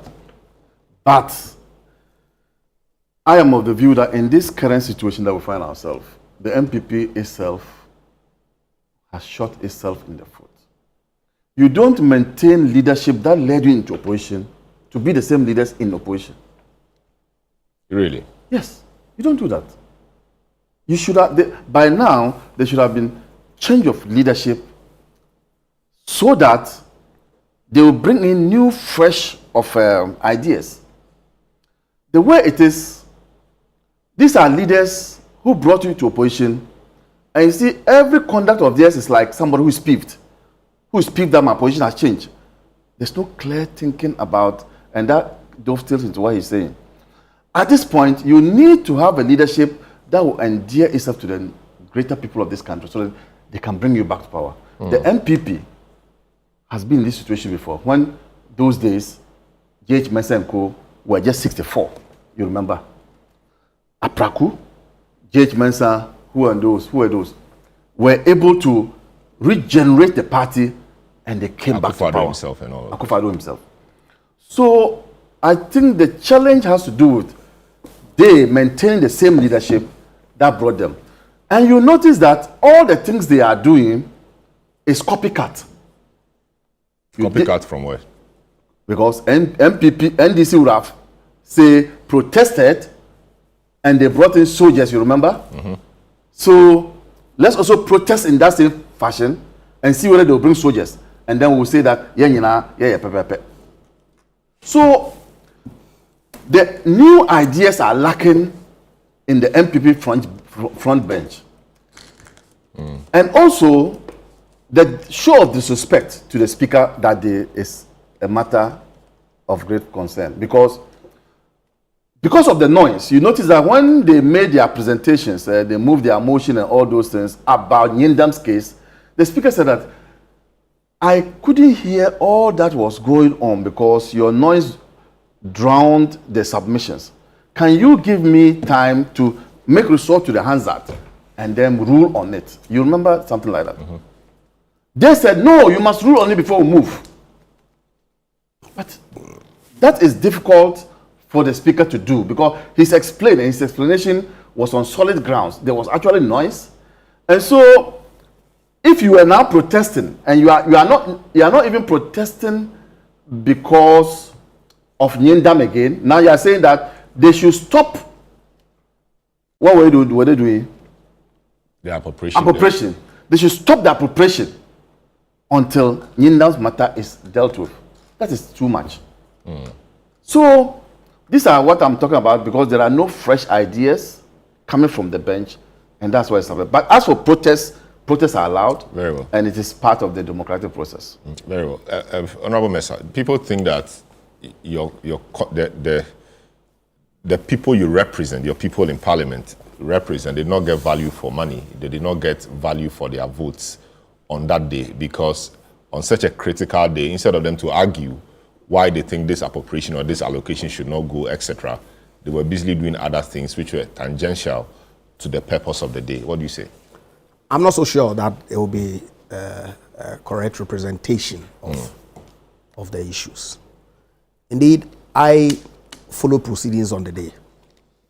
I was sad, to be very, very, very honest with you, that we have allowed ourselves to follow what the NDC people did in the past. Because I always believe that we can set ourselves apart from the NDC. The kinds of things that they did from 2021 through to 2024, sitting in the chamber, I didn't think it was right at all. But they did it, and we have resorted to that route as well, you know. But I was surprised that, and indeed, subsequent events probably vindicate their request to the Speaker to make a determination on the Kpandai matter that day.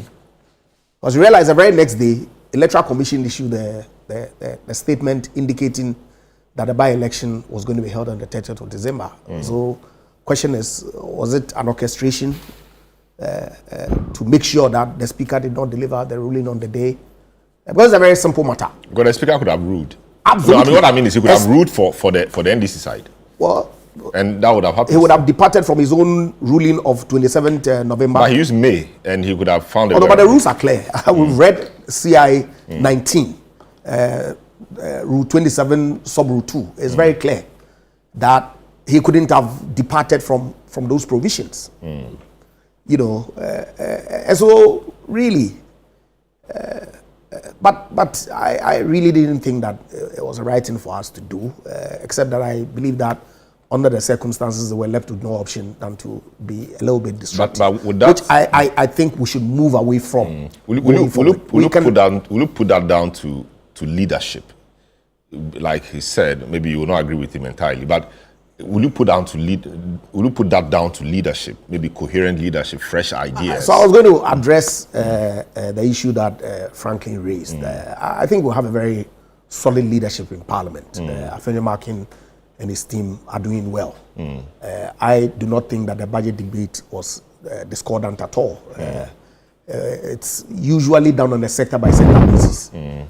You saw Amin Anta articulate the issues on the economy, what the NDC had inherited from us, the kinds of things that we had done that they were continuing. Really nothing new has been done. It's an IMF program that they are running. We had Abna, the former deputy minister, articulate on Minister of State. Yeah, key aspects of the budget. Okay, we had Jinapo, Kujopon Nkrumah, my good friend, former deputy minister for energy, Collins, did an excellent presentation on where we are with the energy situation. Okay, so I don't think that the debate was a discord at all. They actually did well, and not an issue of lies. Frankly, you have to be a little bit more charitable with our people in Parliament. I don't think that anybody is gone out there to as it were, spew or peddle any false. You don't think your side also needs a crash course on I don't think so at all. And the expressway issue, the point that Asenso was making, the president himself has come to speak to it. Okay, that look, if you have resources, we've done 60% plus of the Accra Kumasi dualization. Why don't you, in the midst of the scarce resources that we have, focus and complete that rather than going to start a new project that you probably may not be able to complete within your tenure? Okay, the president has come up the last time he went there to say that he's not going to abandon the dualization. So it's good. Let's channel the resources to do it. Okay, I'm not so sure that it's also accurate to suggest that the government took 750 million Afro-Exim facility for the Accra Kumasi Road and used it for other projects. I think what they said was that the entire money did not go into the project. They used it for some. The other things also came up, other roads. Yeah, but of course, I have a committee, finance committee report. The use of the proceeds is always disclosed to Parliament before the approval process actually is completed. And the list is contained on the table. Okay, some 200 million of the 750 was to go to the Ofankwa and Selorm Road. There was a 75 million that was for the Jisu Konongo Road. There was a 10 million for the completion of Nsawam Apejwa Road project. There was 47 million for the Swami interchange and the local road network project. There was completion of Flower Pot in what you call it? Spintex. Spintex Road, 35 million. There was completion of Sofo Line interchange, 35 million. There was Kwabenya Peduasi Road project, GOG component of 10 million. There was completing of Eastern Corridor lots 5 and 6, 70 million. There's completion of Ejikrum to Ajasu Road project, 98 million. There was purchase of rolling stock and spare parts, 30 million, and then the construction of the stadium for the All Africa Games. All these expenditures were part of the 750. Were part of the 750. I see. Okay, so it's not the case that the government took 750 million for Accra Kumasi Road and used it for other things. No, it was very clear on what the purpose of the loan was for. And change your it was very well. about time. You don't move with the you see, No, but you don't that's At this time, but of course, in opposition, you don't need to be belligerent. Your numbers have dwindled. it doesn't matter. But What can be done minus you? I take a break You see, now. What can be see, done someone minus before you? you go. Indeed, you are not. You are irrelevant. We have You guys, now you other guys topics to do. you see, No, we'll take a short break. When we return, we'll look at the Office of the Special Prosecutor and matters arising. This is the big issue, 97.3. Don't go away. It was unprecedented. Yeah, welcome back. This is the big issue. We are live on 97.3 City FM. We're on ChannelOne television. We're on YouTube and on Channel 363 on DSTV. We are happy that you've joined us. Just gone by the discussion on the Kpandai election, matters arising, conduct of MPs in Parliament, etc. Earlier, we heard from Kumasi where the Daddy Lumba funeral is ongoing. Now we move to another key matter that came up in the week. The Office of the Special Prosecutor and the comments by the President of not scrapping it because it needs time to establish itself properly. The private members bill sponsored by the Majority Leader, Majority Chief Whip, President intervenes. So it means that will not happen. And a few other issues. This is President John Dramani Mahama speaking at a meeting with the National Peace Council where he stressed that dismantling the Office of the Special Prosecutor at this stage would be hasty and counterproductive, noting the need to strengthen institutions that promote transparency and good governance. The people of Ghana will not forgive us if people develop impunity in terms of abusing the trust that people have put in them. And so that's why we're resourcing the Economic and Organized Crime Office and the other anti-corruption institutions, including the Office of the Special Prosecutor. And recently, there have been some controversy with the Office of the Special Prosecutor. I think it's premature to call for the closure of that office. The unique thing about that office is it is the only anti-corruption agency that has prosecutorial powers to be able to prosecute themselves without going through the Attorney General. And so people had mistrust for the Attorney General because the Attorney General normally is a member of government and is a minister of state. And so they believe that the Attorney General will be very reluctant to prosecute his own. But if there's an independent office like the Office of the Special Prosecutor, it won't matter who you are because they have security of tenure and they have prosecutorial powers, whether you're a member of government or you're a member of a previous government or you are anybody who has, misappropriated public funds. They have the law is behind them to be able to prosecute you. So I think we should give them a little time. Of course, people want to see, more prosecutions and more results. And so I'll just urge the OSP to speed up, some of these investigations and, show people that the office is still very. All right, so that's John Mahama. So no sooner had it emerged that the Majority Leader, Mahama Yarega, and Majority Chief Whip, Roxy Nelson Dapameko, had drafted a private members bill seeking to a complete repeal of the Office of the Special Prosecutor Act 2017, Act 959, then controversy begin to build. The memorandum attached to the bill argues that the OSP's operations over the past 8 years have revealed deep structural and constitutional challenges that undermine its effectiveness. But President Mahama has since asked the majority leader and his team to withdraw the bill. Majority Leader Mahama Yarega has now announced that the caucus will withdraw its private members' bill seeking to repeal the act establishing the OSP. The popular saying is that two heads are better than one. So if His Excellency the President also has some thoughts about it, and I also add mine to his, I believe together we can find a better way of managing the situation. So I can assure you that I will take on board the request by His Excellency the President for us to think about our action. And I can assure you that I have always had confidence in the wisdom of the President. I have always had confidence in the wisdom of the President. Indeed, if I didn't believe in his wisdom, I wouldn't have voted him to be a president. And so, on the basis of the request made to me by His Excellency the President and my colleague, the Majority Chief Whip, I want to assure you that we will reconsider. So that's Mahama Yarega expressing confidence in the wisdom of the President. Mahama Ibrahim Aliba, yes, so... Yes, I want to start with you because you are in government and you see things in a different way. The President says that let's allow the office some time to work to establish. And to be fair, the office actually began real work and real institutional building. The building of the institution properly. So when Kisi took over, you may argue about that, but Martin Amidu started, but he was somewhere, few people. The real recruitment and putting up structures, etc., happened under Kisi. So he needs time. That's the verdict of the President. What do you say to that? Let me correct a misconception. The President never intervened.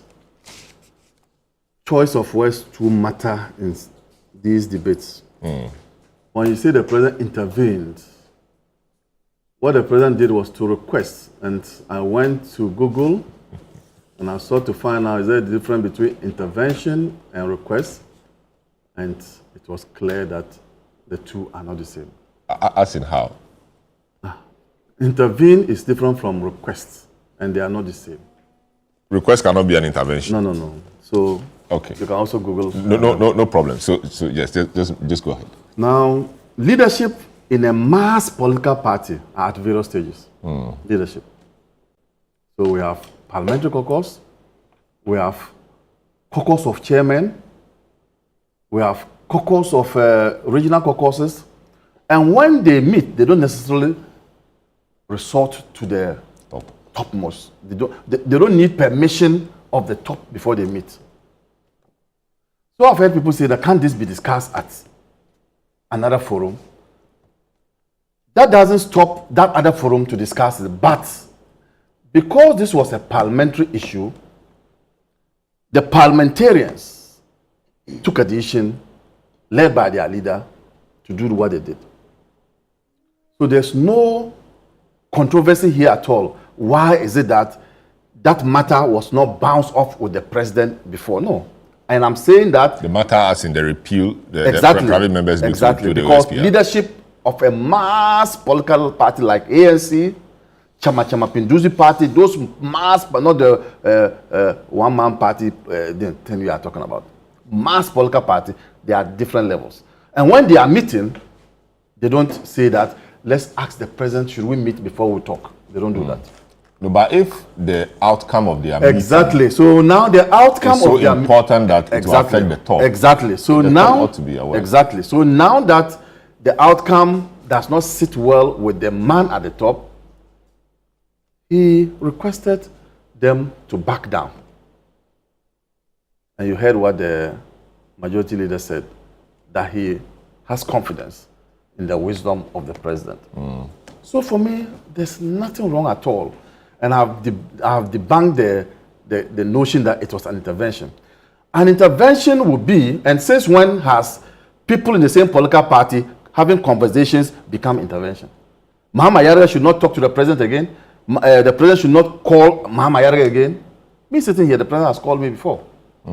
So we converse, we talk to each other.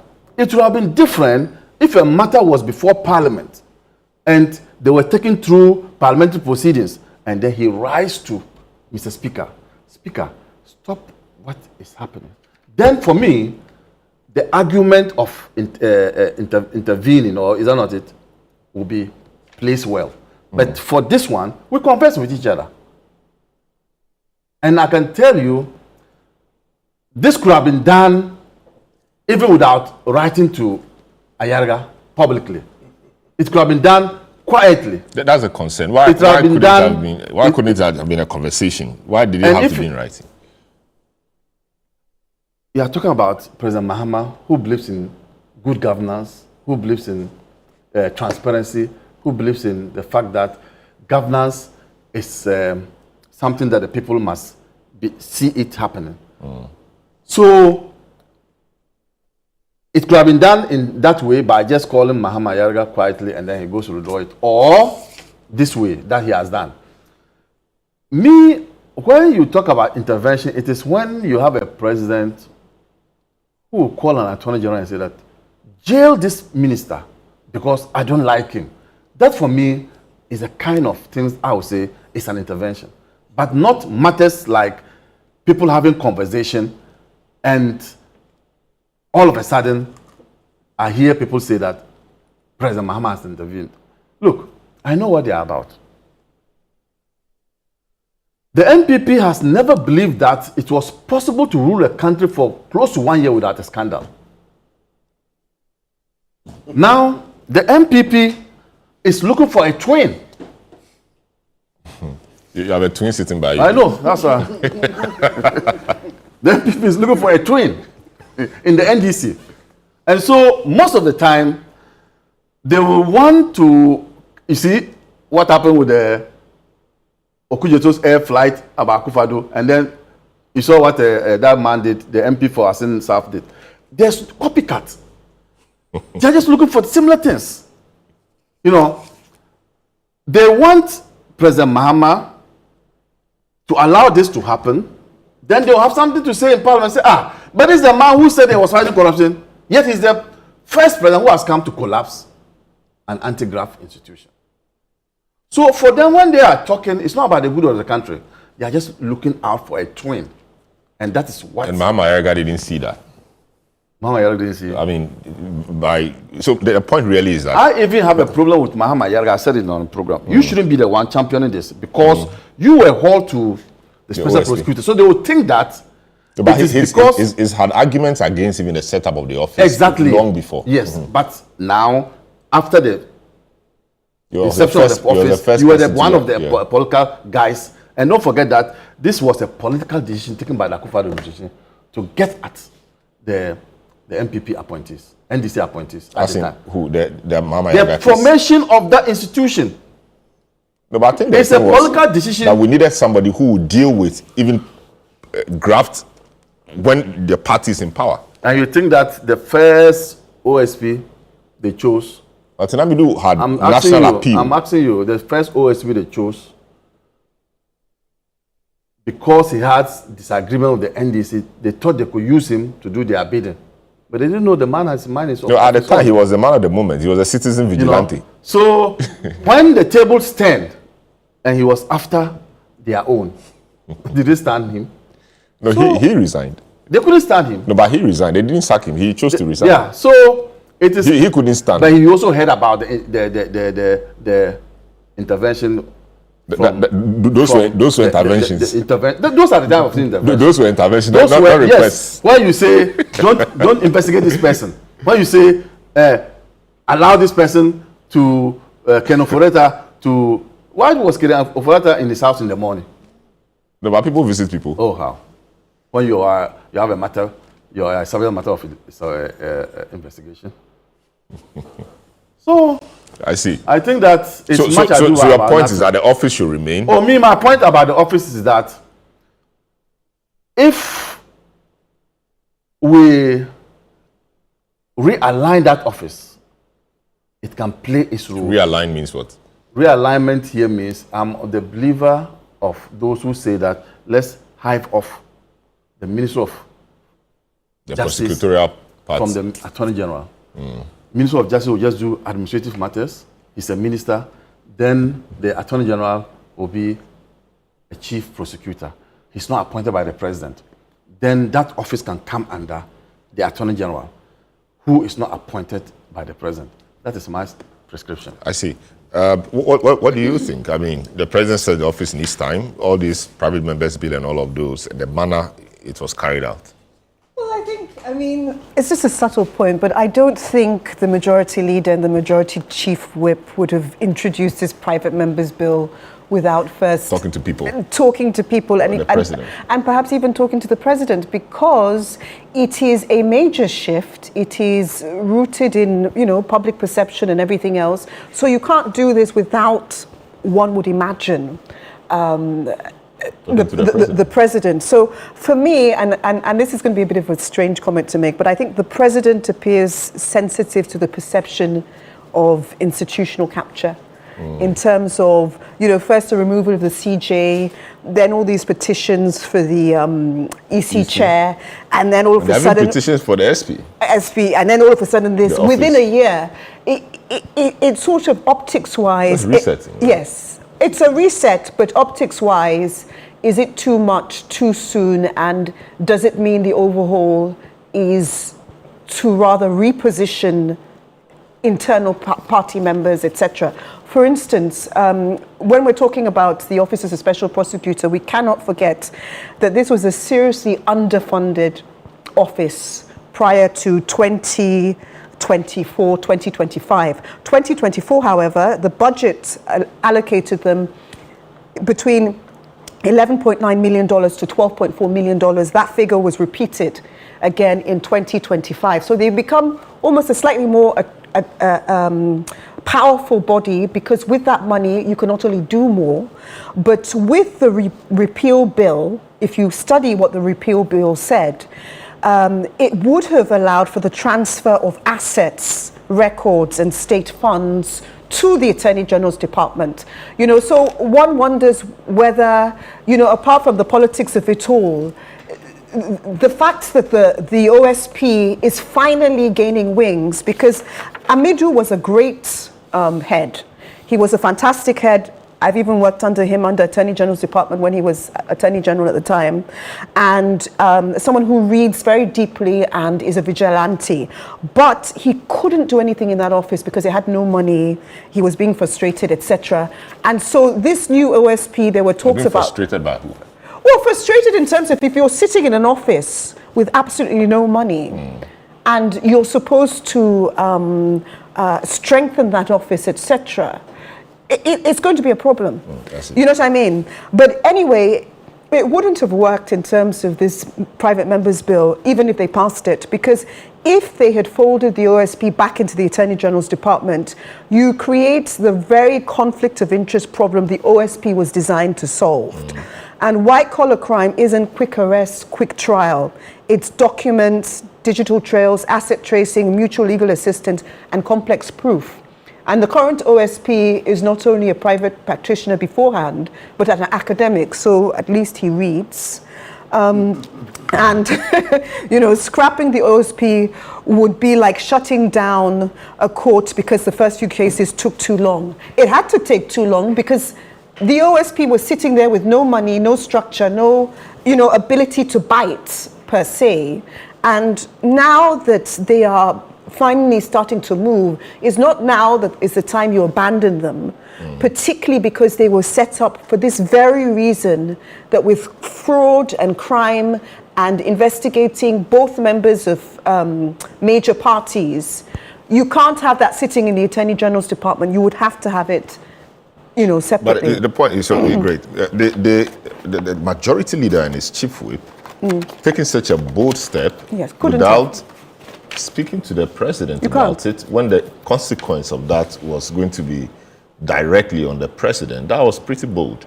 Especially if the OSP is such a hot topic. Everybody's been talking about the OSP for the last 2 years, whether to impeach him or to do this, to do that. And then now all of a sudden the suggestion of removing the entire office. Being championed by the leader of government business. Yes, so he couldn't have. He cannot be the leader of that party without first consulting, and particularly consulting, one would imagine. So you think he consulted the president? Well, the president agreed. It's not for me to speak. And so the private members bill was prepared or being prepared. Because if he consulted him, like you are thinking, and the president said, no, don't do it, I'm not sure they would have gone through the process of preparing the private members bill. But the glaring light of the optics of when it was called for the OSP's office to be removed, I'm sure it went international as well as local. In terms of, first of all, the OSP is doing quite a good job of, this mutual legal assistance and trying to connect with internationals, etc. And so to just remove him without any suggestion that he is corrupt or anything else, and then, so if you can't find corruption in the man, then you just remove his office. There was this sort of, the optics of how it looks straight after the Chief Justice, then the EC chair potentially, then all within 1 year. So what are we going to be left with in 4 years' time in terms of institutions, or are they just going to be replaced by certain people? So, I think politicians in particular, and President Mahama is a communicator by trade before he got into this, is how does it look optics-wise? And I think internationally and locally, it did strike as, is some of the things the MPP do you is think saying, was it necessary capture? to make his so-called request or intervention public the way it was? Couldn't he have just told the guys, I don't think you have to do this, just withdraw it, so that they come and say, okay, upon consultation, they think they don't have to go ahead with this? Well, I think that knee-jerk reaction can only come from when you actually table that private members bill.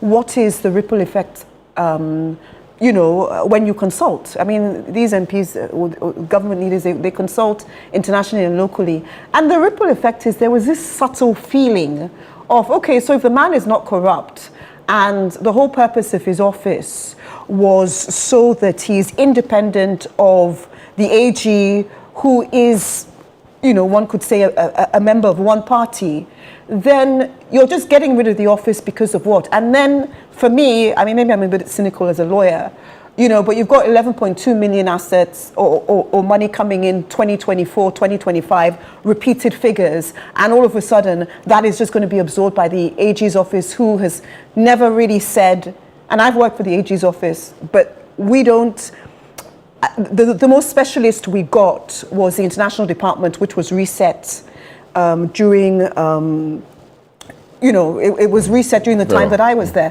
But it's not a specialist thing. And the other thing I want to touch on is perhaps the Speaker's comments about the OSP's office. He said that the OSP had not delivered results despite large budget allocations. Only of 2024 was that large budget allocation. And the current expenditure not justified. But for me, I think the Speaker should not have spoken so soon, because it's his role to be, as well. Yes, but it's his role to be neutral, impartial, avoid issuing policy judgments, and maintain institutional respect. So, there was a lot of background, but when they finally delivered this private members bill, then they saw, optics-wise, how does it look within the year 2025 that all these institutions all of a sudden have got, I know it's a reset, but a reset with your people, I suggest. Very well. Japa, is the office delivering?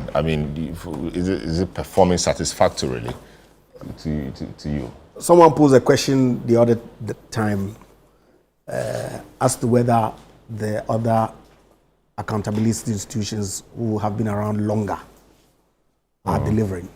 They mentioned Financial Intelligence Center, they mentioned YOCO, they mentioned, was it NIB also? I think it's just a question of time, okay? And I agree, by and large, with the president's position that we should allow the institutions to grow. And they themselves, the call has been made on them to up their game, if you like, so that they can gain the confidence of the Ghanaian people.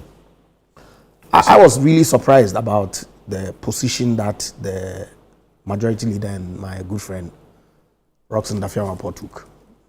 And I was surprised really that, like you said, this is a major shift. And there was no consultation in the background before they attempted to file this repeal by way of a private member's bill. It's kind of surprising. Okay, by reason only of the fact of Martin's issue, which became topical at the time, and you know, because of that, closed down the office of the Special Prosecutor. Look, I was in Parliament at the time, and I was on the Constitutional, Legal and Parliamentary Affairs Committee when the bill was passed. I've heard the Speaker also speak that the office should be closed. He felt that we were creating a monster at the time. Yeah, I remember him so vividly. Nkoforido and one of our, I think we're doing the clause by clause consideration. He said, what monster are you people creating? Okay, so he's had a certain perception about that office from day one. But it was for good reason that His Excellency Nana Dankwa Akufo-Addo put together this Special Prosecutor's Office. Okay, consistent really with international best practice. Okay, wasn't intended to hound any NDC appointees. Okay, so let's disabuse our minds of these needless suspicions. We all know, and indeed, when your government came, all the corruption-related offenses that were being tried by the Attorney General, Dr. Dominic Ayini has issued nolli prosequi to discontinue all of them. Why were all the prosecutions against NDC people? What did you say? If the Attorney General freed all NDC people, why was the prosecution also only NDC people? But Collins Dowder's case, for example. I'm saying that. I'm asking you. There were public office holders during the tenure of Mr. Mahama's government. No, I think the point is making is so politically motivated. It cannot be. I'm coming. Politically motivated. Mr. Mahama's government. Let's make it. Mr. Mahama's government had more than 2,000 appointees. True or false? Yes, as other governments. Yes. How many were being prosecuted for some infractions that they had committed whilst in office? In any event, it wasn't as if to say they had been convicted or they had been taken through a certain kangaroo process. They were before court. It behoved on the state to prove whatever charges that have been leveled against them. If you catch an Attorney General on phone saying that Akufo-Addo and Ken Opereza, I should prosecute somebody, would you say that is... Sorry, stop that. Japa, go ahead. The same Attorney General himself. No, Abraham, let him make say that it is Akufo-Addo and Ken Opereza who say I should prosecute Atuforsen. You heard that? I didn't really hear that. You didn't hear that? No, that is the way you are saying it. I didn't hear that. Go ahead. I haven't heard it. But it's fine. That's the way I'm saying it. Abraham, but it's close to what I'm saying. No, let him make it. We should be serious. You didn't hear that. Because the way we do our politics, Ghana is the one that is going to suffer. We should be dead serious. We are building a country. Okay, this is an important institution because the suspicion, and I make the point of this nolli prosequi, because they were all NDC people, and we all are under the impression that attorney generals would typically not prosecute their party people. And so if you have an independent institution such as a special prosecutor, then it will be apolitical and deal with the issues as they are. Okay, so let's not trivialize some of these things. It's very important. Okay, and so for my good friends to seek to want to truncate the office just out of 10 was really surprising. And it's good that the president has come out. But the other point really is the way and manner they did it is what I disagree. Yes, the independence of parliament. MPs are members of the legislature, and we say they have to be independence, separation of powers. Shouldn't that make you happy as a former MP and somebody perhaps who wants to go back, that Parliament and Majority Leader, its Chief Whip, could take an independent decision to file a private member's bill? Perception is everything. Outside of the executive. That should make you happy. Perception is everything in politics. And the Majority Leader and the Chief Whip should know that any attempt to close down that office will create a certain perception within the public space that these guys are afraid of their own shadow. And so they are seeking to close the office. To be fair, it was important for them to consult. Then just an MP had views on that office already. Himself, even Ayini, and like you stated, Babin himself, then second deputy speaker, they've had issues. So these positions they are espousing necessarily are not new, and they are not because they are in positions of power today. They've always held that view. Regardless, it still fits into public perception. Okay, so if they're able to manage it, fine. But I'm saying that I do not support the closing down of the office of the Special Prosecutor because I believe that when it gains roots, okay, it is going to be able to deliver for the good of all of us. I think that if you go into public office, you ought to be prepared to hold yourself or make yourself available for accountability for the tenure that you serve in public office.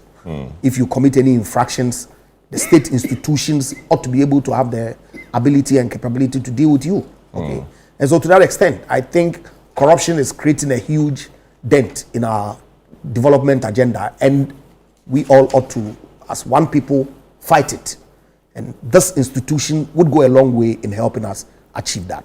They just have to gain roots so that they're able to deliver on the thing. Like I was saying, it's the way and manner that the issue was handled between the presidency and the leadership of Parliament that I had a big problem with. Okay, why issue a statement? The president could have called them in private that, look, I don't think that this will put our party in good stead. So don't go through the process of formalizing it.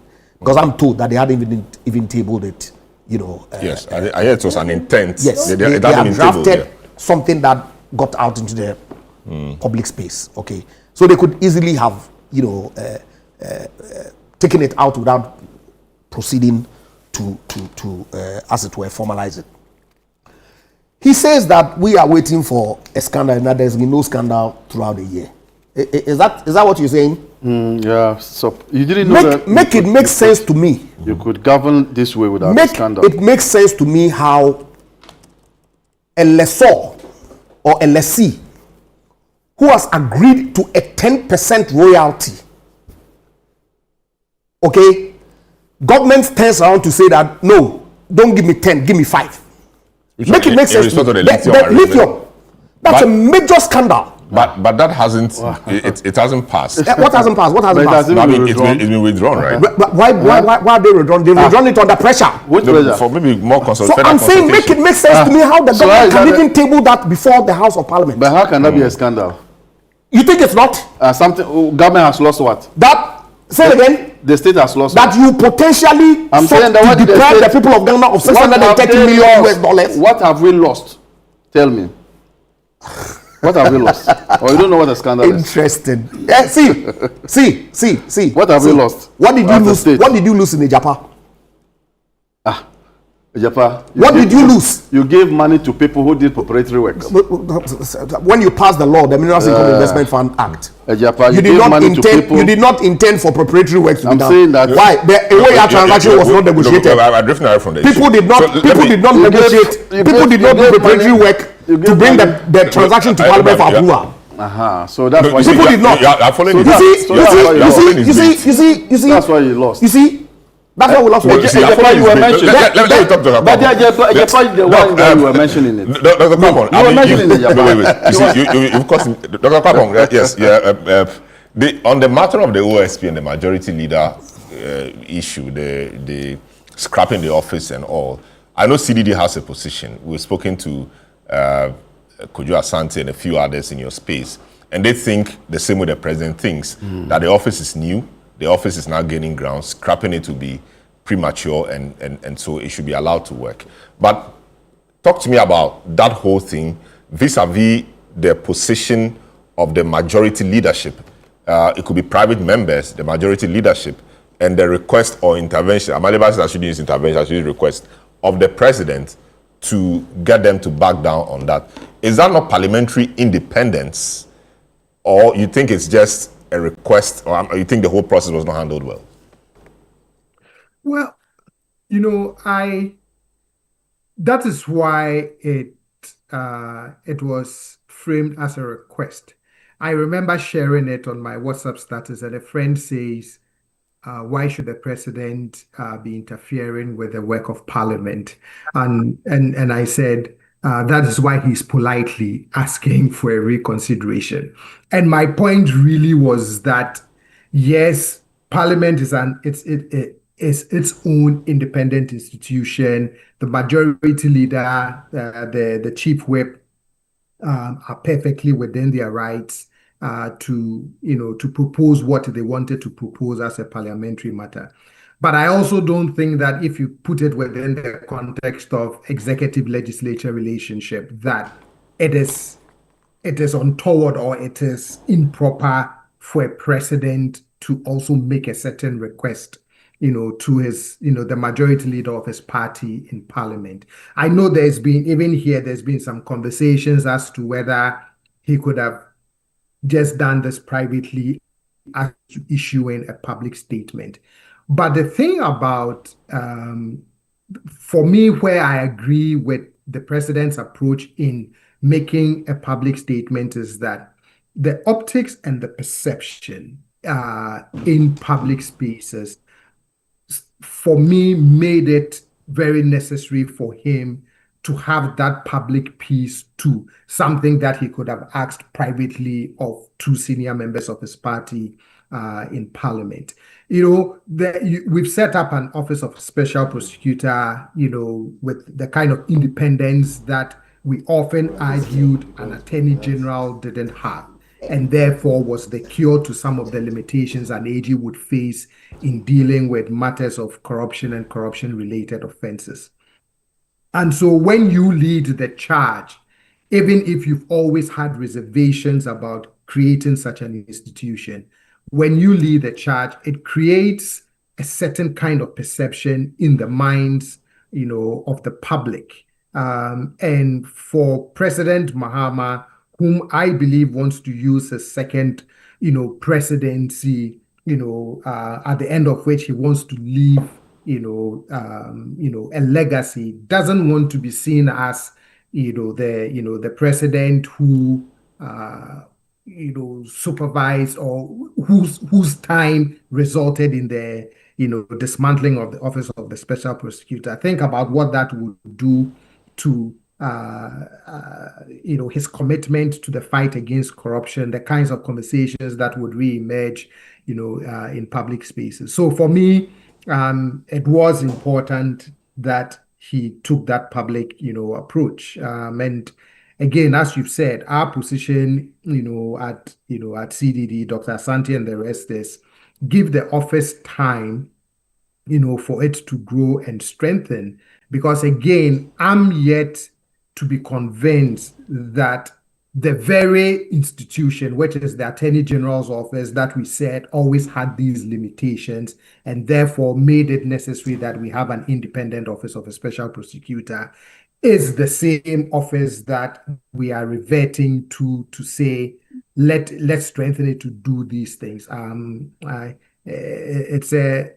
It's a conversation, it's an argument that still doesn't make clear to me. I've been asking, if the OSP is not the cure, then what other institutional design then is the cure to the very things that we've regularly said limits what an AG can do or cannot do. So let's take it this way too. So yes, there's something young people say, like, you shy your body, so how about, this whole private members bill sending the signal to the OSP that, yes, this may not have succeeded, but yes, Parliament is still there. We are Parliament.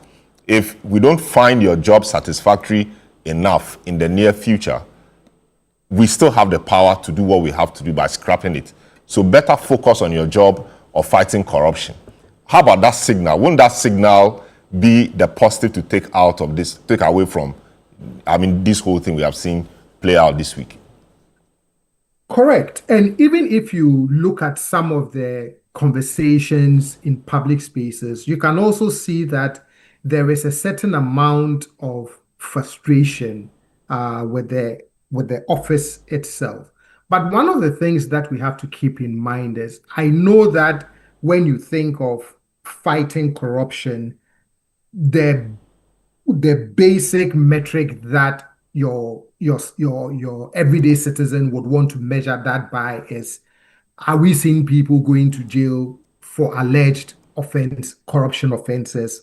And are we seeing certain recoveries by the state of, okay, person A is alleged to have taken all of this money. If it is proven, have we jailed him or her, and have we taken the money back? So that is the bottom line, I believe, in the minds of the general public. And I believe that is what the Office of the Special Prosecutor is being judged by. But these matters are also not matters that you can easily prosecute and get the kind of outcome that citizens believe we should get overnight. So you're right. That signal from Parliament may say to the OSP, hey, if you are facing certain operational challenges, whatever the issues are, we are expecting results, so step up your game. But if we look at the history of the Attorney General's office, right, over years, and the kinds of how many convictions have we been able to get from an AG's office on matters of corruption and corruption-related offenses over the history of our republic having an AG's office.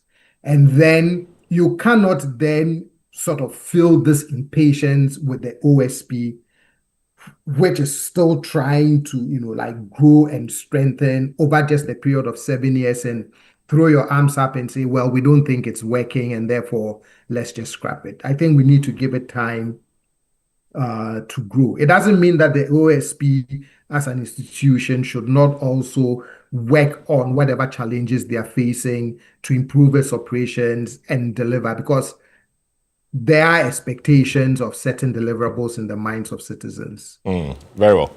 Great. Franklin, yes, I've seen your post on this over the period and all of that. But talk to me about the private members bill, the president's position, and the fact that he met the Peace Council and told them that he thinks the office needs time and calls for its scrapping will be premature at this stage. Hello, Franklin. So Franklin doesn't. Well,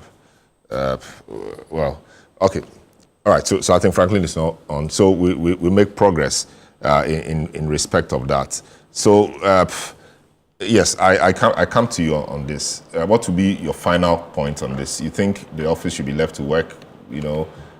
Because they are independent, they should just be allowed to do their work. And how do we put them in check? I definitely think the OSP should be allowed to work, because anything that's going to be around for a long time takes time to formalize, to strengthen, etc. And if the OSP has only really been giving money from 2024 in terms of $11 to $12 million, and then this year the same amount, they've been given that money to have more structure, to be able to employ more people, to be able to train more people locally and internationally, and to strengthen their arms and to make them independent and strong. So if they've already been given money 2024, 2025, and they've only started being allowed, one would say, to take these cases to court, because I think at the time the Office of the Special Prosecutor did an unprecedented press conference where he was outlining all the ways his office was being frustrated at the time, I think a few years ago. And then now he's finally been given time or a chance but you think that the way he's handled the Furata matter and all these matters and the issues people like Martin Pugwe and Co have raised have put him in the center of matters, and questioned how he has effectively managed the office. And of course, the allegations that he is living lavishly from public funds, etc., etc. I mean, all of that must be put in context. Well, I haven't seen any sort of lavish living, but we do also have to remember he was a private practitioner before he got this role, and one would even imagine that he has suffered financially by even having this role, and there are limits to what he can receive as in terms of salary, etc. So, and I do think the Oforiatta matter, you know, particularly within the public sphere, made people think, how much can he really do if the most high-profile case where, you know, there was conflicting views of has he issued or, you know, this international warrant, and then Oforiatta's team saying, well, actually, no, we reversed all of that because it was illegally got or whatever. You know what I mean? But this, for me, are teething problems of a very powerful organization, potentially. And with the mistakes he's made, perhaps in terms of this extradition and different things and some of the processes that weren't followed, they're not mistakes that are going to be repeated. You know, some things you learn on the job, you know, especially if it involves international matters. And I just think the ultimate thing is that nobody has really suggested there's anything relating to financial scandal of, you know, or corruption. And if his office is independent, let it work and let it grow. Because some people even give people a couple more years to even just land. But it cannot be absorbed by the Attorney General's Department, because I've worked within the Attorney General's Department, and it is not equipped unless it's going to all of a sudden train a whole bunch of lawyers internationally and locally and separate them to be, you know, from the rest of the Attorney General's Department. So I think they've made a lot of gains pre-Amidu and post-Amidu, and these are gains that should not be lost, and we should protect the office at all costs, basically. Very well. There's a view, so I'm concluding on this, so we do Okada. There's a view, and I'm reading a message from an unnamed source. So actually, the OSP is better funded than the AG. Yeah, well, you see, that's what I brought up. It wasn't from 2024. And we say the AG is not capable of working to fight corruption. If we believe that the OSP could not function initially due to lack of funds, how do we expect the AG to function without funds? I mean, that's a question that we have to deal with. So this OSP allocation in 2019 is that 100 or 180 million? 180 million in 2019. 2020, 123 million. 2021, 124 million. 2022, 170 million. Revised to 138. 2023, 129 million. 2024, 149 million. Yes. And 2024, 146 million. Yes. Transfer of assets would have happened under this repeal huge. bill. That's quite some allocation. Yeah, the OSP has always been much more funded than the Attorney General's Department. Yes, but we're saying that the Attorney General's office is not doing well, and that it's not prosecuting the cases. I'm not so sure it's so much about not doing well. It's just the suspicion that because it's headed by a politician. But do you think that the funding it has received over the years, or will we say that its performance is satisfactory? I mean, given this amount of funding it has received. You see, I'm the one who want to treat the OSP more like an insurance company. I mean, insurance policy. Okay. Not so much as to the output necessarily. Okay, that because you've given it 140 million, it should generate 200 or 300 million in return. No, it's supposed to be an institution that should be independent. That should even deter people from engaging in corruption. But you need to fund it. Okay, so I really don't have any concerns about, you know, the fact that you're funding them and they're not generating. People are committing offenses against the state, corruption-related offenses. We expect them to work to bring those, you know, to bring corruption under control. That's really what the Ghanaian people expect of them. Very well. So I continue reading from my source. everyone has admitted that we engage in an unconstitutional exercise to set up the OSP. People admit that the amendment to the Constitution should separate the AG from the Ministry of Justice. If we could not solve the constitutional problem, how could we now establish the OSP? Every institution is subject to political control, like it or not. Well, so that's some food for thought. Let's take a very short break. We'll return and we'll give Abraham Maliba the time to talk to us about Okada and what his outfit is going to do about the safety concerns people have raised following the passage of the law that regulates the operation of Okada. This is the big issue. Don't go away. You're welcome back to the big issue. This is the last lap. We're looking at a very important story finally. The Okada business. The NDC promised that they will regularize and regulate the operations of Okada. We've been waiting for it, 10, 11 months. Here we are. Last week or this week in Parliament, that amendment bill was passed. So it now means that Okada riders will no longer be illegal, tricycles, etc. But of course, the minister says the regulation or regulating them means a number of things. They must wear helmets, they must be unionized, they must be uniformed, there's an age limit to it, and all of that. So we will discuss that in the light of the safety concerns. Where can they go? Can they go anywhere? And these days, you see that there's go slow on the road, and it's not due to anything. It's just because we have a number of these tricycles ahead. And because they cannot move very fast, they slow the pace at which other cars move. So now, Transport Minister Joseph Nikpe Bukari explained that requiring commercial riders to belong to an association will make it easier for authorities to identify and sanction offenders who flout road traffic regulations. We want to caution that it is not yet law till the president finalizes it.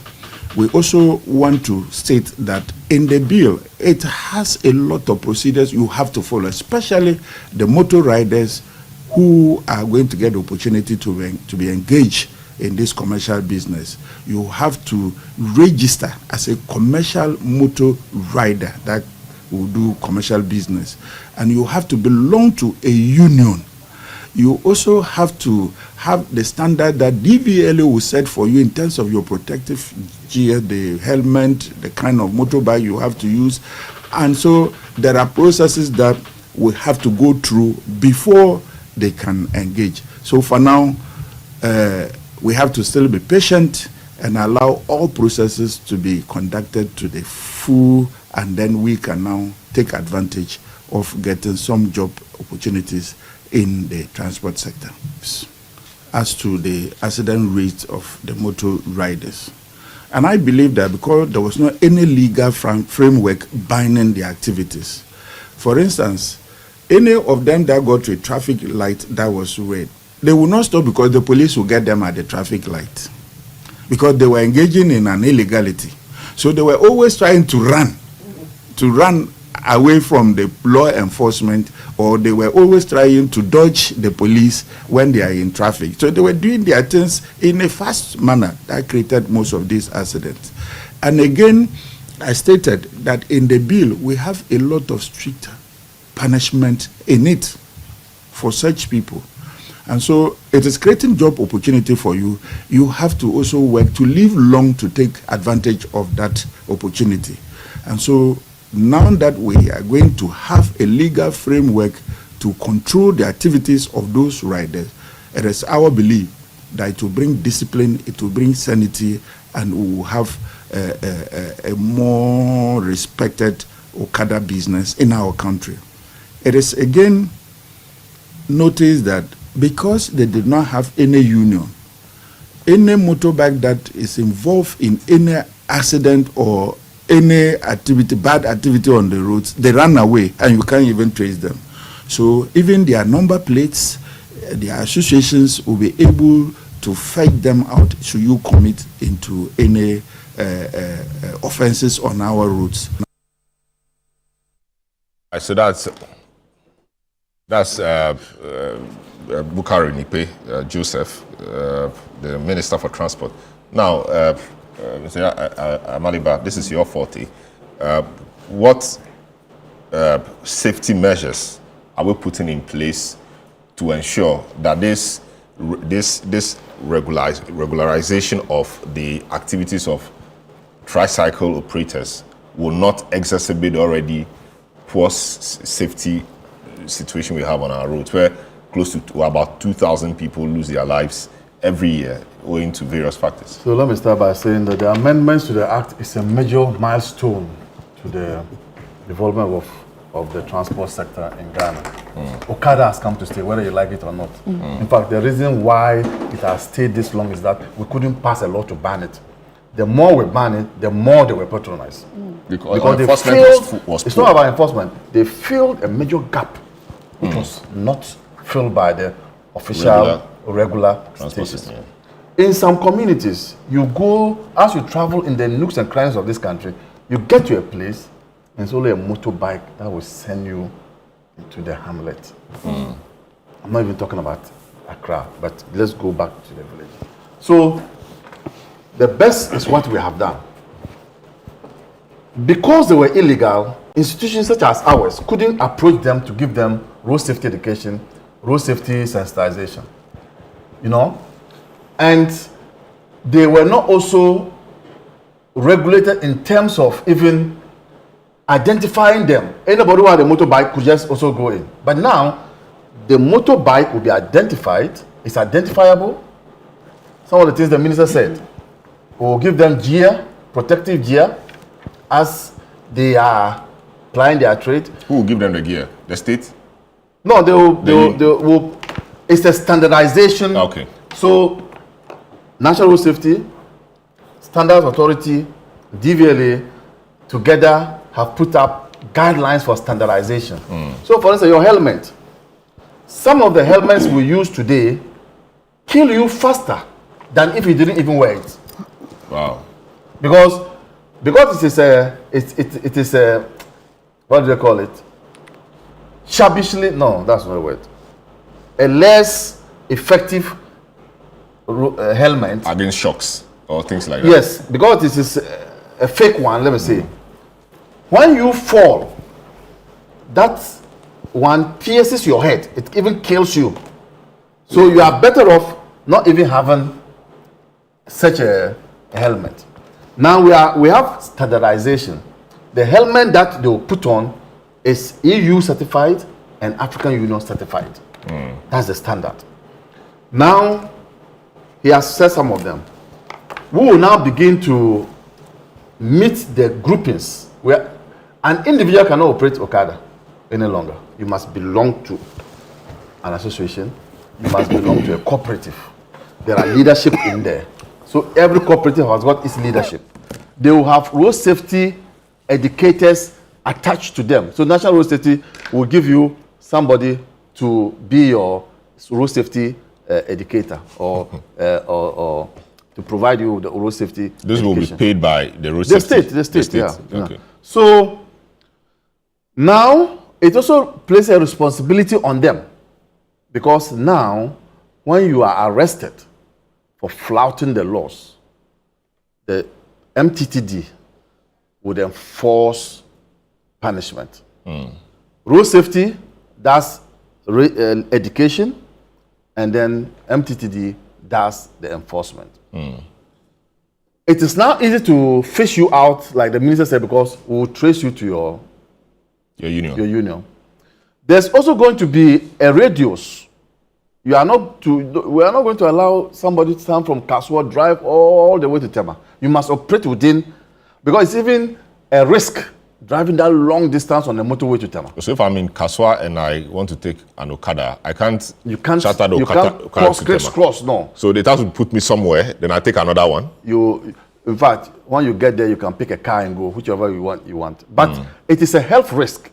And how will you monitor? How will you enforce? How they will you know are that going I'm from Kaswa? Yes, we are going to identify you with the helmet. We are also going to identify you with the color that you are wearing. You know, the color of the reflector. So all these things, and then if you are numbering, the number plate, they are going to have a different number plate from the ordinary motorbikes. Now the current Okada use the same number plate like a private motorbike. We'll give you a different number plate, which will show that you are a commercial rider. But the law was not just about Okada. The law also strengthened the what should I call it? The safety of Ghanaians. So, for instance, alcohol consumption for drivers has now been increased. You know, the detection level. Yes, it used to be 0.8. It's now 0.5. So when it's even small, the machine can detect it. 0.5. Then in the past, a child below 5 years is not allowed to sit in front. We are saying that it will be 12 years. The front seats. It used to be when you are 5 years. Yes. You can't sit in the front. So now, even seat. if you are 10 years, you can't sit in front. You can't sit. It must be when you are 12 years. Mm. So it has strengthened some of the... I also hear... What's the rationale for that? Yeah. Oh, to ensure that people are safe. A child, you don't put your child in front of the seat. No, it's risk. It's very risky. Or crash. You know? All right. There's been a talk about... I just want to understand why 10? Why 12 and not 10? No, your body cannot take some impact. Okay. No, I mean, no, yeah, I know. As a child, you are fragile. We've run out of time, but just deal with this for me. There's an issue about dedicated lanes for motorcycles. Is that a serious consideration? It is done in some countries. Benin has dedicated roads, lanes. Togo has dedicated, but Rwanda, which has the best example in Africa, doesn't have dedicated lanes. So it is not about the dedicated lanes. In Rwanda, because they abide by the rules and the traffic regulations, we don't have accidents. It's not about the lanes. It's about abiding to the road traffic rules. Well. But with the new roads, it's possible that Ghana Highways Authority can now put, with the new rules coming up. Okay, great. Just 2 seconds on this. Good move. It's a fantastic move for employment, transport efficiency, formalizing what is there, and economic spillover. There's going to be more sales of spare parts, etc. But I really do like the sound of that, like compulsory helmets, rider training, route restrictions, and speed limits. Because, for instance, if you go to countries like Sierra Leone, there are actually no taxis practically in Sierra Leone. All of them are kekes. Which is the same thing as so the regulation Okada. you think will help sanitize the space? Not only sanitize, but it's cheaper to travel, it's faster because they go to the side of everything, and it really does create employment and youth inclusion because people can all of a sudden generate their own income and not have to spend as much on petrol, etc. So it's a fantastic move by the government. Final thoughts, I'm really not a great fan of Okada, but it was one of their major campaign promises that they made. They've, I guess, brought it to fruition. So I hope that the safety measures that they are intended on rolling out will work to protect the people who patronize the service of these motor riders. Very well. Thanks so much. Ejapa Mesa, former minister, MPP, Abraham Maliba, private legal practitioner, private legal practitioner, or legal practitioner, Director General of the Road Safety Authority, and then Amanda Clinton, private legal practitioner. My name is Selorm Adonoo. Thanks so much for listening and viewing. Catch you same time next week. Have a good afternoon.